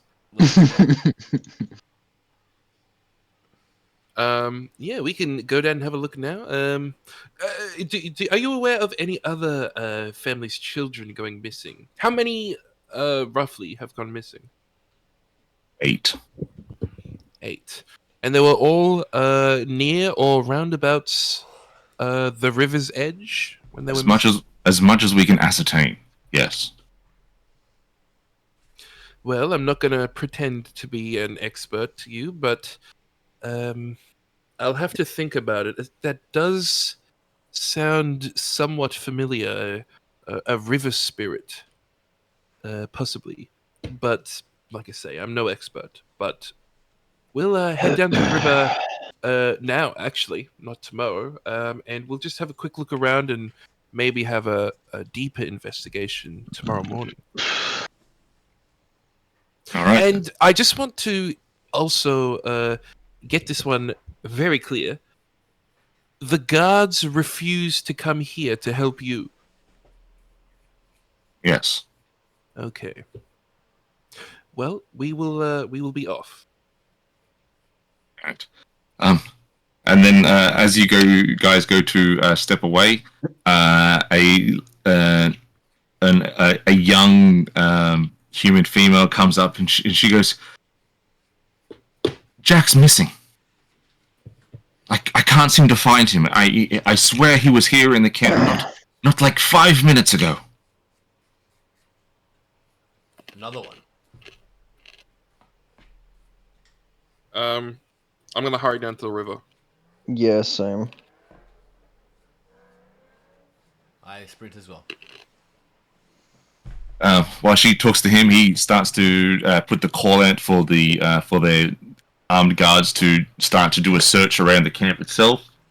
And you guys, following a Finch, make a beeline down towards the river. It's essentially comes off going closer to the river. You see that close by starts the slow, gradual climb for the mountainous region up further, and then it's like your dark vision is helping, but it's still quite dark out here. And then coming upon the as you get closer and around this sort of like trenched in bit, and then out towards where you can hear the rolling of water from the wind. You turn and as you make view of this scenery, you see a boat sailing away. With someone in it? It's hard to tell, but it looks like there are people in it. I yell at Finch. Is anyone in it? Follow it downstream. My eyes can't see, but his could.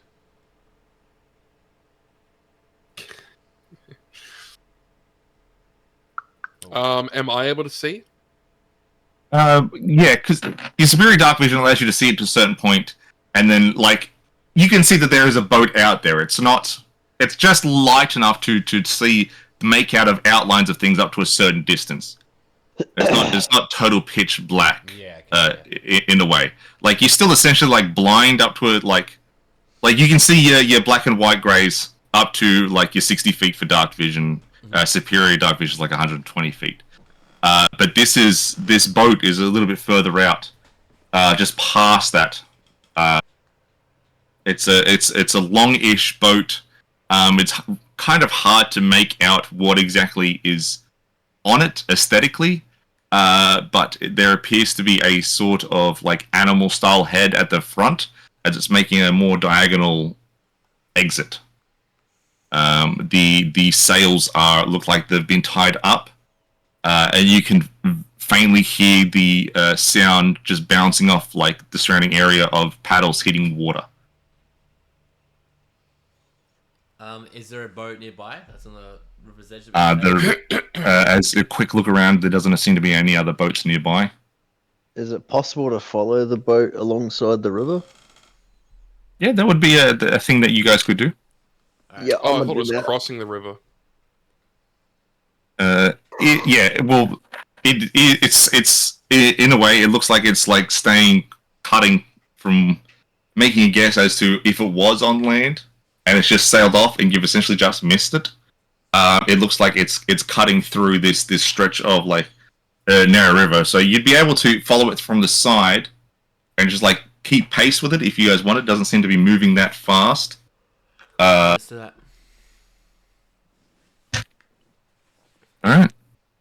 Run along to follow it. All right. So you guys follow this boat, and as you follow the boat, it straightens up a bit, and up to a certain point, it pulls its sails down. Thank you. And then as it does so, smaller bouts of light sort of like bounce off this like silky silverish sail that it has, and then it just bounces around and it gives off a faint glow. And with this faint glow, you're able to see humanoid figures on this ship itself. and then standing in a line, a bunch of smaller humanoid figures, 3, 4 in total. Hmm. And then all of a sudden, an unnatural sort of wind picks up along the water's edge, on the water, hits the silverish sails, and it starts to pick up and move, leaning towards the other side of the river's edge. All right.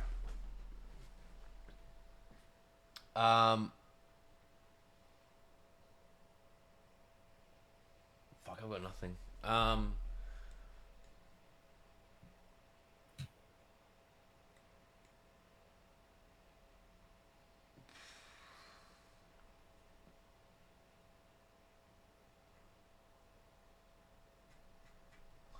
Oh fuck. Yeah, I'll try and chase it down along the river edge until if it's going towards the other side of the river, yeah, if I can try and make it there, just by running the entire edge.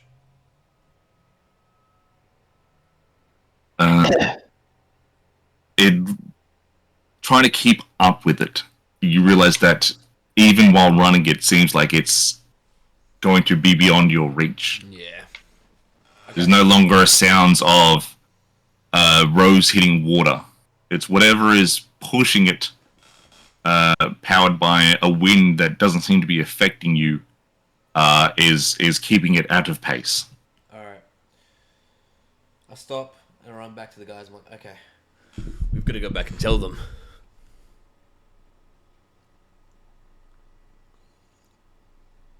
And then I guess I do. Hang on.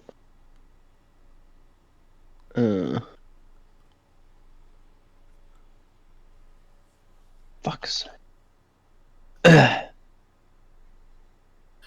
Birds need feeding. All right. Making your way back towards the camp, you, Finch, and Oza. As you make your way back, there's some guards just along the where you first reached this beached area of the river, just out looking about, calling out that child's name. You see the guard that you had spoken to before, and he goes, were you able to find anything out here? A boat took them.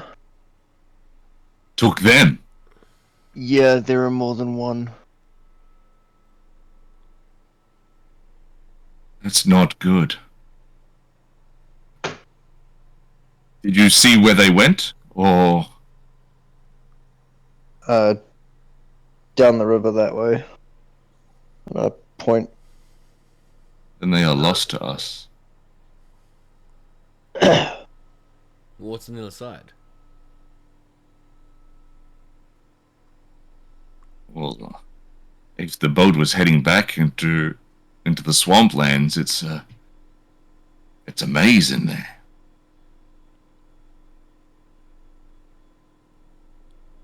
We don't really know this country well. Yeah. Yeah, that's fair.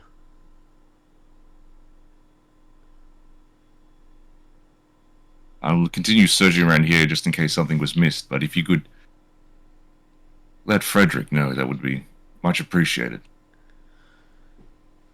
I can do that. Thank you. All right. And if no one's gonna say anything, I'll head back to the refugee camp. Yeah. Alright then. Head back to the spot where Frederick was, and this time he's sitting over the fire with an axe in one hand and a beverage in the other.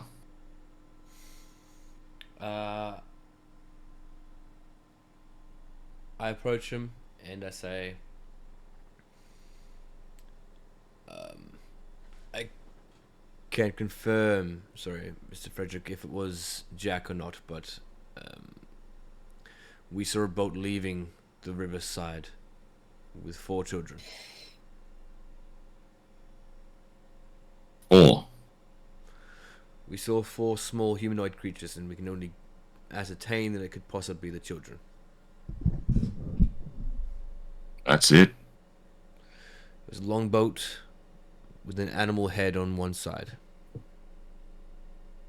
That's all our children gone. We are doomed. And he just takes a sip from his drink. Stares at the fire. You're not doomed. Can you... Is it possible to send men over there? To the swamplands? We barely made it through the swamplands the size that we are. We lost a great many people. No guide. No help. Are there any... This fucking headset. Ignore that. Are there any clans or groups with the whole animal head boat and silvery sails? I have no idea. Alright. I know not maybe of- Julius would know. Maybe. It's worth asking him.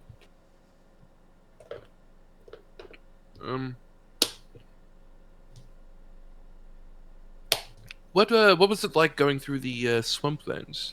What did you lose people to? All manner of vile creatures. Some we lost just due to the terrain itself.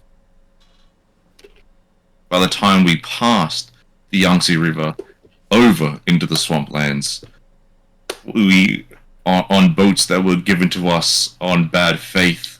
Some were lost in drowning. Some just disappeared, never to be seen again. Who gave you those boats? Some mercenary group that came with us originally across the across into Arcosis. They are or were called the Salamanders. Salamanders, I'm writing it down. And where are they? Still back over at Omigiri. They I didn't can only follow? imagine.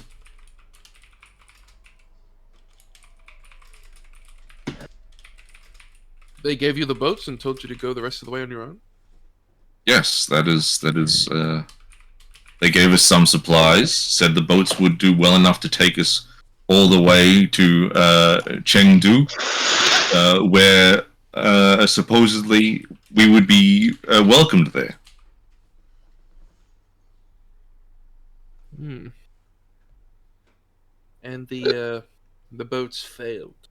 Yes, essentially as soon as we got halfway across the Yangtze River, the boat started to fail, and we had to stop off in what we now know as the Quanjing swamplands.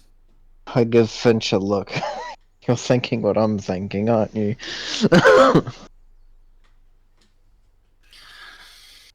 I smell sabotage. Well, let's just cover all our bases. What creatures did you encounter that took some lives on your way through?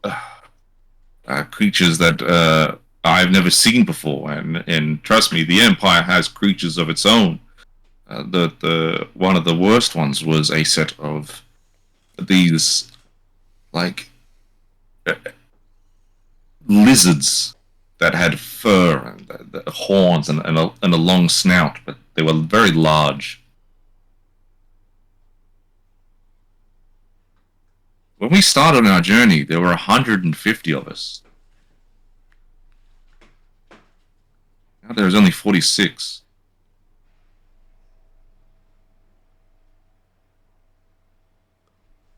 It took over 90 men.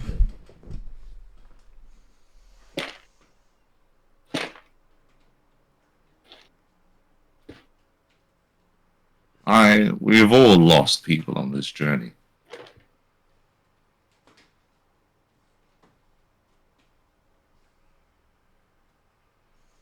and now our hope and future is gone as well.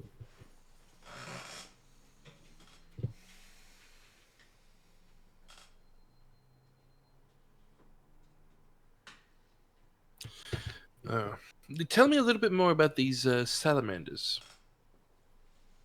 Not much to say. Typical Imperial mercenary group, paid out. They, along with a bunch of other mercenary groups, fled with, I don't know how many of us were refugees, but fleeing the wars that were happening since the news of the death of the Imperial family broke out. We hoped that maybe time would have healed wounds between us and the Arcosians, but it seems that whereas we had essentially either had no knowledge or little knowledge, or just didn't really think about it in regards to the wars that had happened 200 years ago, to the Arcosians, it's like it happened yesterday.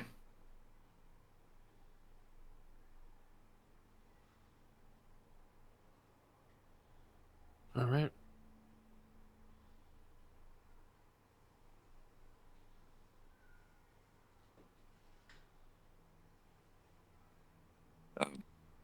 But if you don't mind, I will like to just think and drink by myself for the time being. No, that's okay. Fair enough. I will say, if you do think of anything that may have happened in Kwanzing or before, we have a cart outside of town, and we would love for you to stop by and let us know. I will take that, and after I've had my small bit of solitude, I will ask around. All right. I will. I'll leave you to it. Thank you, friends. Finch needs a business card. And I'll. If you think of get up and, walk anything, away. let me know. Please. This is my sending spell information.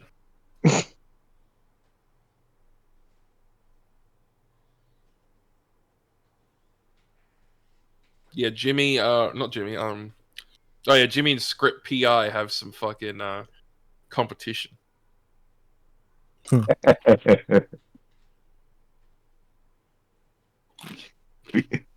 What's this one called? Finch and Oza conglomerate. Well, I guess we've got no competition now because not long after Jimmy and Script got set up with an office, they got raided and immediately killed. I mean, that was the only way that was going to end. Yeah. Surprise script lasted that long in the first place. We got No Country for Old Men, you know? Oh, man.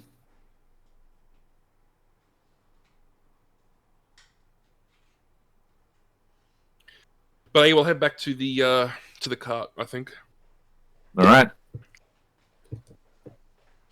You guys make your way back through the village, back to the other side of Wonson, and back towards your cart and wagon.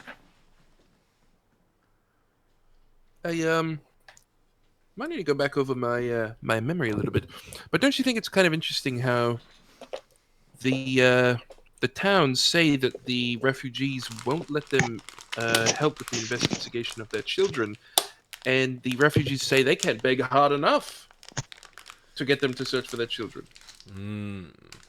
There's something at play here.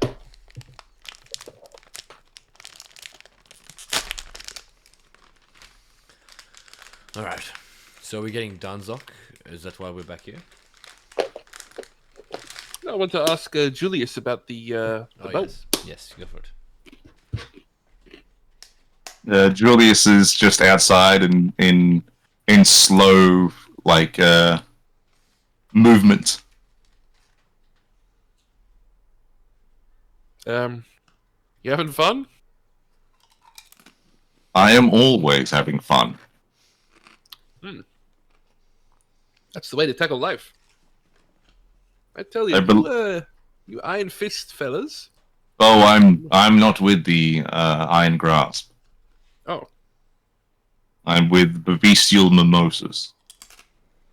It's a form of tradition based around the study and movement of the world's creatures. so more of a druid kind of deal. Yes, our founding father was a druid. All right. Well, we come back here briefly, actually, because we just saw a ship, and we just wanted to know, as a United Memento Mimatory, sort of fellow, we wanted to know if you were maybe familiar with an insignia and a sail pattern. I can go through my memories. Have at it. We saw a boat waving silver sails. And Silver. an animal head on the side of the boat. Did you get a good look at what type of animal it was, Ezekiel? No, I only saw an animal's head. Looked more animalistic, is the way I'm going to put it. Now, unfortunately, in regards to an animal's head at the front of a ship, not much I can help you with, as a lot of ships will have animal heads. It is if you're ever on the eastern coast of the continent, the state, their ships have female patrons at the front of their ships, whereas we Arcosians, of course, have animal heads. But the silver sails, did you say? Yeah. Mm-hmm. Now that's quite unique, rare, almost, I dare say, unbelievable. Why is that? Well, have you ever heard of people using silver as a form of, other than jewelry or weapons? It might not be literally silver. Was there anything else unique about the situation? How were you able to ascertain that it was, or appeared to be, silver?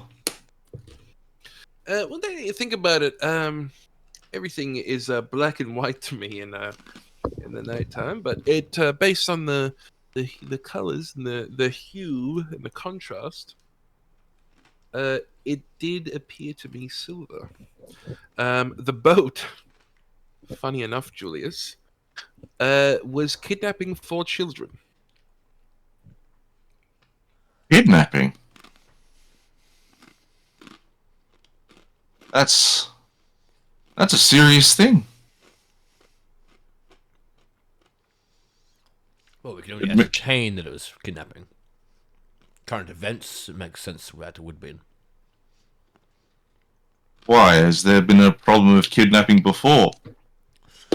On the river's edge, yes. A lot of the Imperial's children are being taken there. There are Imperials here.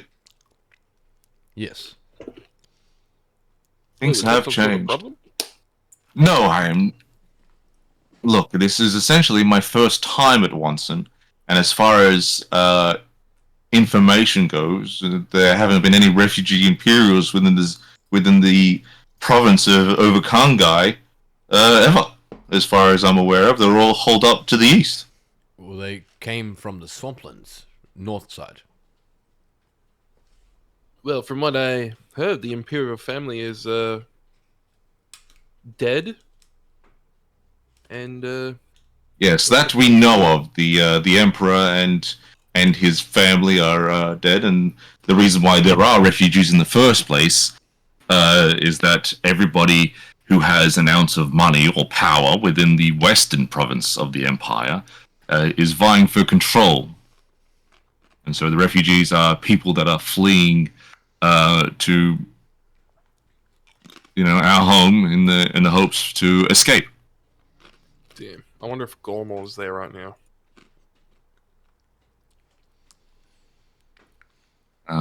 But if kidnappings is a serious thing, and so instead of tomorrow, I will go visit the Grand Master today. Well, now, to be more specific. Seems that Might be a bit late, don't you think? Will he be up? I would ascertain that the seriousness of the situation Of course, of course. would circumvent his need for some hours of sleep.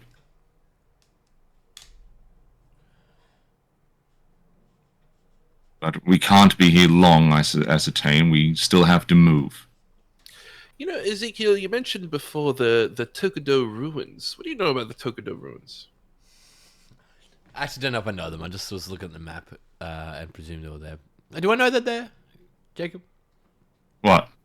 The Tokudo ruins. So, as of right now, you guys have this map. Yep. Okay. Information regarding things on the map is entirely based upon like where your characters have been and either any stories or things that have been said about certain areas. But in regards to the Tokudo ruin, from where you're from, Ezekiel, in regards to the you have no idea. You haven't heard anything about the Tokudo ruins. Finch might have heard some things about how the Tokudo ruin is an old Arcosian city. It used to be pretty big until 1,000 or so years ago when something happened and the city is now in ruin. Which would be the same sort of information that Oza would have as well. I don't know anything particularly. Finch, I just know that it's a thing nearby. Okay. You know, if something's abandoned, something can take it home and kidnapping children and take it there. I presume no one would not be there. That's kind of what I was thinking. But if you're going to go visit your Grandmaster now, should we further look into it, or should we probably get some sleep? That is entirely up to you. If I'm feeling very much well rested, energized, I will speak to the Grandmaster, and then I will attempt my own search. All right. Well, you said you only got 3 people for the room, correct? Finch? Sorry, what was that? You only got 3 people for the room, correct? 3? Yes, Yes. our room. Okay. Well, we have Danzok with us, so maybe we can upgrade to 4?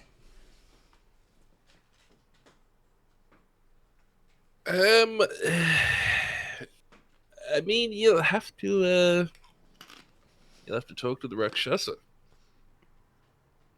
Oh, I'm not speaking to him. Well, then someone's gonna have to sleep out in the cart. You know what? I will sleep in the cart. Somehow I knew you would say that, Ezekiel. All right, Danzok. He's sleeping in the room. What's going on? Are we here?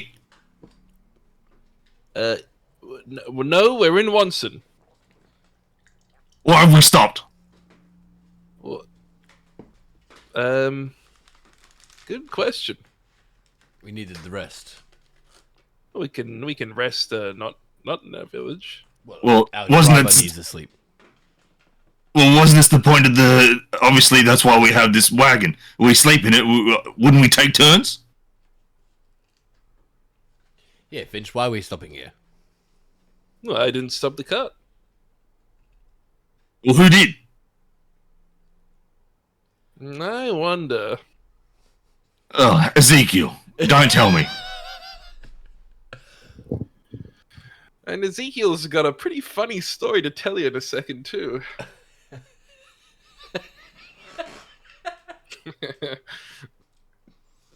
What have you done?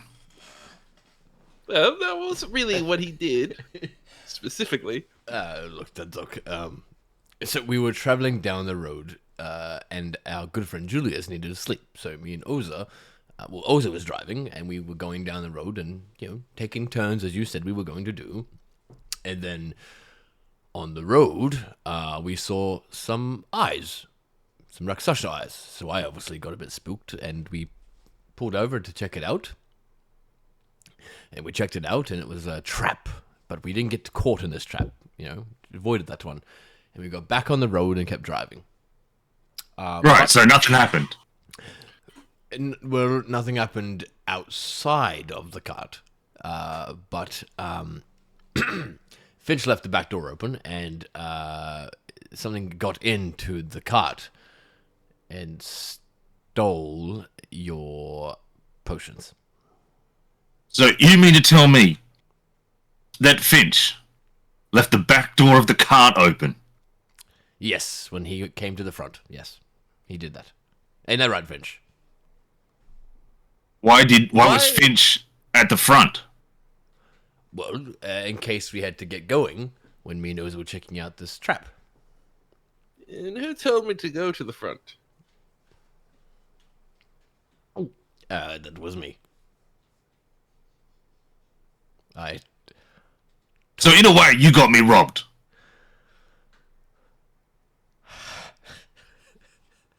Right. We'll forget all about that. But why are we here in this village? Why have we stopped? Why didn't we keep going? I think Ezekiel thought it would be fun.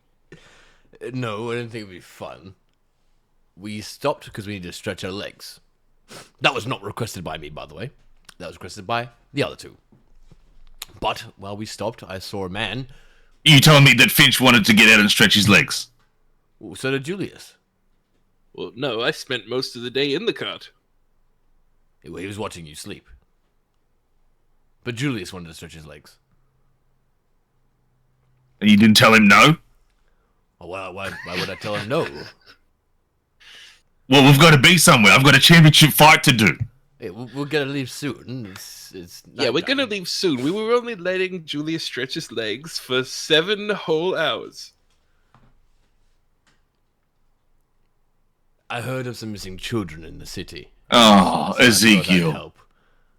Did you not stop him from getting stuck in a conversation? Alright, that's not our problem.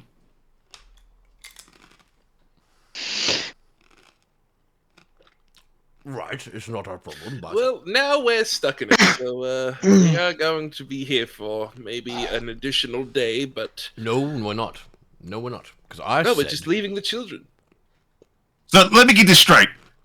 You said that you would help these children. Did you tell them exactly we'll only be here a certain amount of time? Yeah, I said I'd do it in a day. Actually, verbatim said that. So what happens if you don't find him in a day, Ezekiel? You've essentially just promised them nothing. I said that I would help progress it further. And we did. We told them there was a boat. What's the issue with that? We know one of their names. We know of Little Jack. He's missing now. Indeed he is. But they'll find him. Hopefully.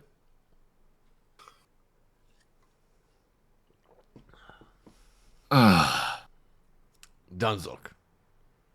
It's fine. Jules will come back from his little thing, and we'll get going. Yeah, what happens if he doesn't? Ooh, Julius will come back. He's obviously going to go help find these kids, isn't he? Well, he's going to talk to the Grand Master. He's talking to him. He's not talking about the kids. He did say he'd help, but that's fine. We'll get going in 8 hours. That has been a day. I hope you're aware, Ezekiel, that you've essentially given these people false hope that you would help find their kids. And then you're essentially abandoning them. I'm not abandoning them. I didn't say I'd see it through to the end. You sly dog. I told him I hope progress it further. There's nothing sly about that. I was up front. Was he up front, Oza? Was he up front? Oh, you Did he don't go? trust me, Dunzok. No, I trust you, but I just Seem want. getting different opinions. What, is my word not strong? Did you go? Did you go by yourself, Ezekiel, or as a group? Oh, as a group, of course. Get their opinions. Get their opinions, Dunzok. Go for it. Ah, you know what? Fine, doesn't matter. No, I think it does matter. It does matter. Oza, speak up. Talk to him. No, this is between you two, not us. No, I went as a group, as it was said. I went as a group. Tell them. What did I say? Um, Or you're not listening? I don't remember. So I guess you have to trust my word, Dunzok. All right, Ezekiel. 8 hours, I guess. Well, when the sun gets up, and then we're out of here. Correct. All right then. And then he sits back down in the wagon, puts the cloth over himself. I believe you guys are going to the room. As to why you were What room? Oh, the room that that Finch hired out for us.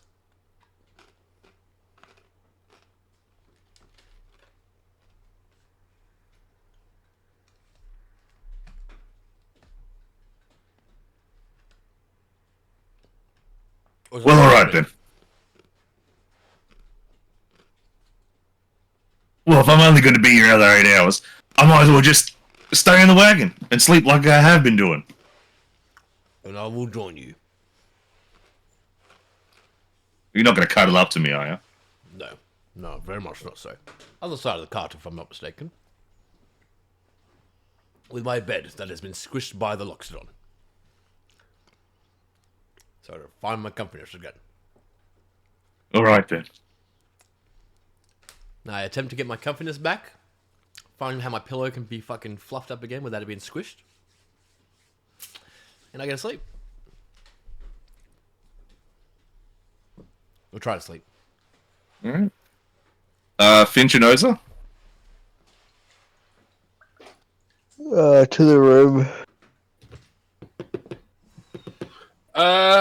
Getting a drink.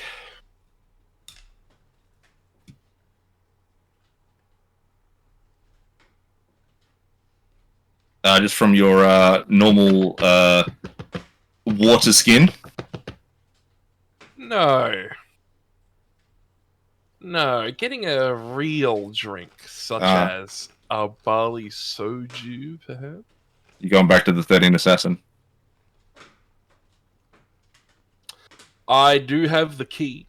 You do indeed have the key.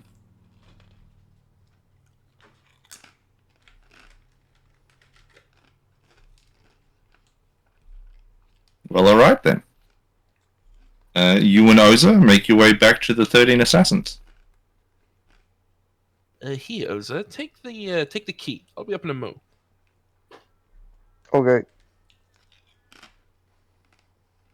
As you hand Oza the key, a Rakshasa, the same one that had given you the key, walks up to you and has everything been well so far? Has our service been up to par? Oh, well, I think I'll be using it for the first time right now. So, you're on the clock, buddy. I'll give you a rating out of 10 after this. Now, listen to me carefully. Oh, Do I'm you listening. perhaps serve a barley soju? We can serve a barley soju. Excellent. 10 out of 10. That'll be 5 silver. 5 silver? You got it. And I give him 50 copper. Excellent. We were running short of copper. Much appreciated. Nice. Then he personally himself gets the drink ready and then serves it to you. Pray tell, friend, have you come from the south or from Nanchang, may I ask? I'm definitely from the south, and I look up at him with my eye. Right. Would you say that you are from a capital or one of the smaller towns or villages? I am. Oh, fuck, wrong one. I'm from a little bit more south than the capital, you could say. Uh, However, I am here looking in on some disappearances. Ah, I guess you would be referring to the missing children. The Imperial children, yes. They've been going missing, and it has. I'm sort of here as a. Sort of making sure it's not a bigger thing. Um, cross-referencing under a whole bunch of different causes and outcomes, it checks a couple of concerning boxes that pull up some other things as well. So I'm just here to make sure it's either is or is not some of the more grave possibilities. Well, I dare say that missing children is quite a severe thing. Oh, children, children. You could make more children. It's what's happening to the children after they are leaving. Now, isn't that a question? The damnedest thing is that, well, I just can't get these refugees to tell me what exactly happens in Quanzing, the swamplands. You wouldn't know anything about the swamplands in particular, would you? How long have you been serving here? Well, I've been serving here all my life. Man, I'm really thankful that I have literally never visited this tavern while I was in Wonsan for like fucking half a year. Uh, yes. Well, then you might know a fair bit about Quenzing, right? I have heard many numerous things about the swamplands. Dangerous place, filled with monsters, people go missing, old ruins supposedly hidden deep away, underneath the earth and the mud. And children, that's a bit of a new one, maybe? Or has that happened before? Well, I dare say if children were to go into the swamplands, they'd end up going missing without proper protection. They are children and thus can't defend themselves quite well. Ever been a time where maybe, I don't know, say 12 children go missing within 1 week? As far as I'm aware of, not here in Wonson. How about 12 in 2 weeks? I can't recall, sorry. 12 in a month, maybe? I 12 dare in a say. whole year? 12 missing children in a year? I dare say that happens. In general? I would say children go missing all the time. Oh, and once and in this tiny little village, 12 children a year. Perhaps more. That's a lot of children. That's a lot of babies. It is, but like you said, people can always make more. And do they always go missing by boat? By boat? Not as far as I'm aware of.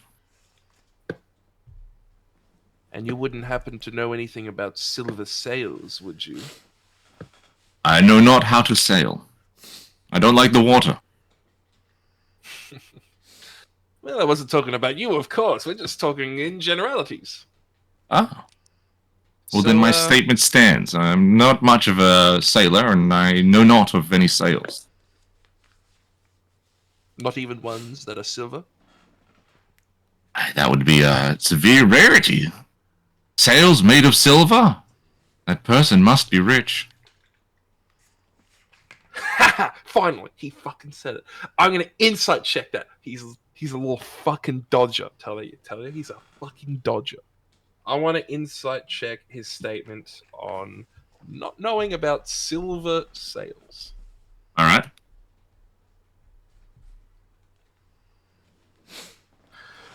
Oh, yeah, I'm gonna burn a shrewd investigator point on this one. You think he's trying to divert attention or just give off knowledge he doesn't have? Yeah, just in general, trying to, yeah. Where the fuck did my thing go? There it is. So that is a 29. 29? Yeah, it definitely tries to throw you off there. Definite misdirection in regards to it didn't sound like even he believed when he said that that person must have been rich. Yep.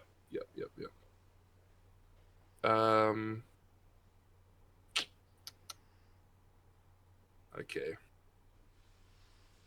I don't even know how I want to respond to that outcome. Well, perhaps he is rich. Perhaps. Alternatively, what do you know about just to get off the children for a second, because you can always make more, but children are it's always a downer, so let's move on to the Tokado ruins. I am new to the area, being from so far south. I just caught wind of it today, actually. I wanted to know a little more about I guess, the history of the Tokado ruins. Just a campfire story while I drink my lovely barley soju, which you've got there. The Tokado Ruins is, as the stories go, a city that fell into ruin about some say 1,000 years ago, and no one has ever managed to reclaim it back.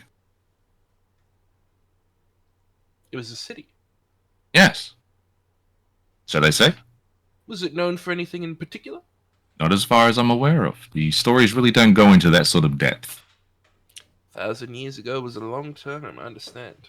For some people. Some people, it's like a blink of an eye. A blink of an eye, indeed. Maybe I'll have to poke around there a little bit later. It's probably nothing, but, I'm new to the area. I'll need to cover all of the bases, maybe tick a box that crosses a couple of names off my list, That's all you can do, I guess, in these times. Tick boxes and cross names. Well, I am thankful for your time, friend, but I must be getting up early to catch the worm in Quanzing's swamplands, if there are any worms in there, and I will find them. No worries. I want to thank you for being a friend, both to my lips and my ears. So I will bid you good night, and I will be up in room 7 if something catches, something you want to tell me. I have company in there though, so don't get any funny ideas. It will be my pleasure to inform. I mean, romantically. I will keep in mind to let you know of anything that comes my way that may interest your attention. But until then, good night, GoldenEye. These are tough times for the guild, but we always appreciate an obedient servant. I do a little cheeky grin and hover for just a slight too long, just enough to make it awkward, and then leave. All right. Room 7, compared to the rooms that you stayed at in the city of Nanchang, it's like very basic. Essentially, like the bare minimum: just beds for 3, a table that you could do either activities or eat at, and a small little like cooking fire there for any sort of like rice and stuff. Nice. Is Oza, are you still awake? I guess I wasn't gone for a super long time. Uh, Oh, he's drifting asleep. I can hear him. yeah, I don't know what the fuck it is. I've just randomly fucking been hit with a tiredness wave. I That makes guess sense as well. Oza would be kicking back. Uh, Getting ready to sleep. Oza, listen. No, I piddle over to the over to your side of the room. Okay, listen. I may have done a little too much shit stirring just now.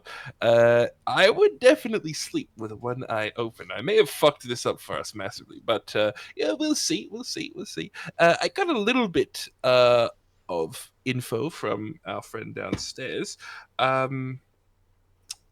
They might know something, but they weren't really giving me enough to chew on, you know. So, plans unchanged, but just, you know, if you receive a knife in the back, you'll know it was, it's accidentally maybe my fault.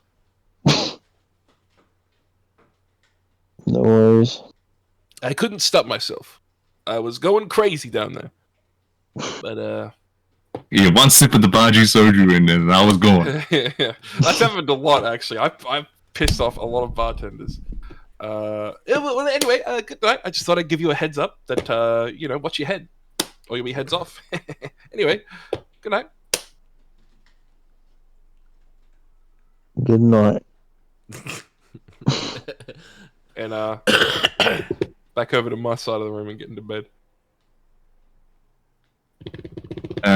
As you get into bed and get ready to go to sleep, you feel a small pulse emanate from where you hold your gem. A pulse. Interesting. Oh, pulse. Yeah, that Shit. means I there's something think moving around in there. there's something moving around in here. There's a fucking invisible warlord in my fucking room, man. We got moving inside 25. Don't relax just yet. A What are we, guys?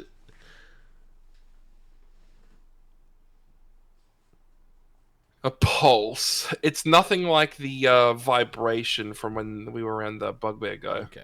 No. Okay. Kind of scared to touch it with my reduced HP, to be honest. But I will open the bag and look at it. You open the bag and look at the lime green and red swirling bloodstone. And as it swirls, you see it looks like the colors like lessen and then pulse out onto like as if it's trying to the colors are trying to escape the gem itself as it swirls and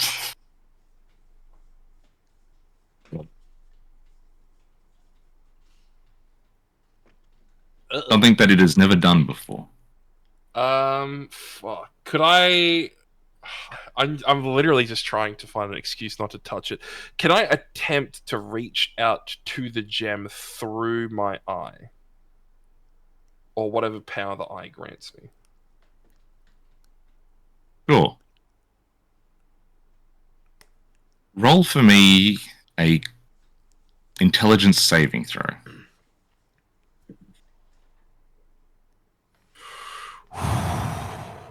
That's not good. 10. All right.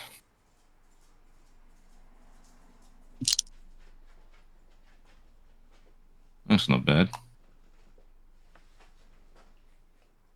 You have the bag open and you focus your mind into the gem.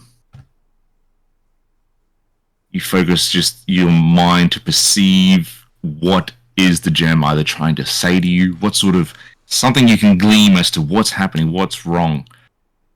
And then your gilded eye starts to glow and then pulse along with the gem itself. And you could faintly hear words and then a scream. And with that scream, you suffer 17 points of psychic damage. and then a vision.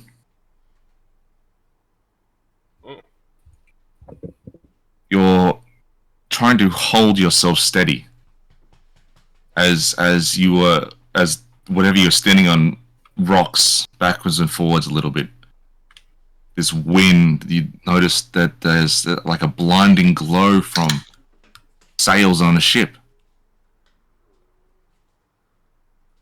And then you quick look around, and seems like the boat is coming into some sort of port close by or something, but the people on this ship, they're pale. So very pale. Long black hair, some of them bald, but the ears, they're pointed. Sharp, knife-like.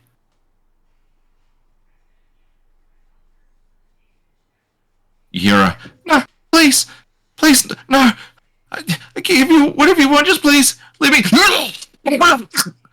As one of the children you notice next to you gets split through the middle, and as their body falls onto the floor, it gets thrown overboard. You hear a, shut up! Nobody makes a sound, or you'll end up overboard and feed for the Kraken. And wedges. Would you like dinner here or? A quick look around, and there, in the distance, faintly close by, blocking off scenery past it, giant walls, towers, decay.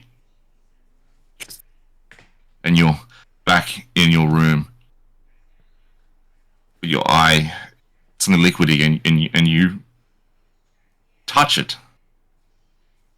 It's not blood. It's liquid gold. Damn. And that's where we'll end today's session. Wow. That's Oh, cool. shit, too.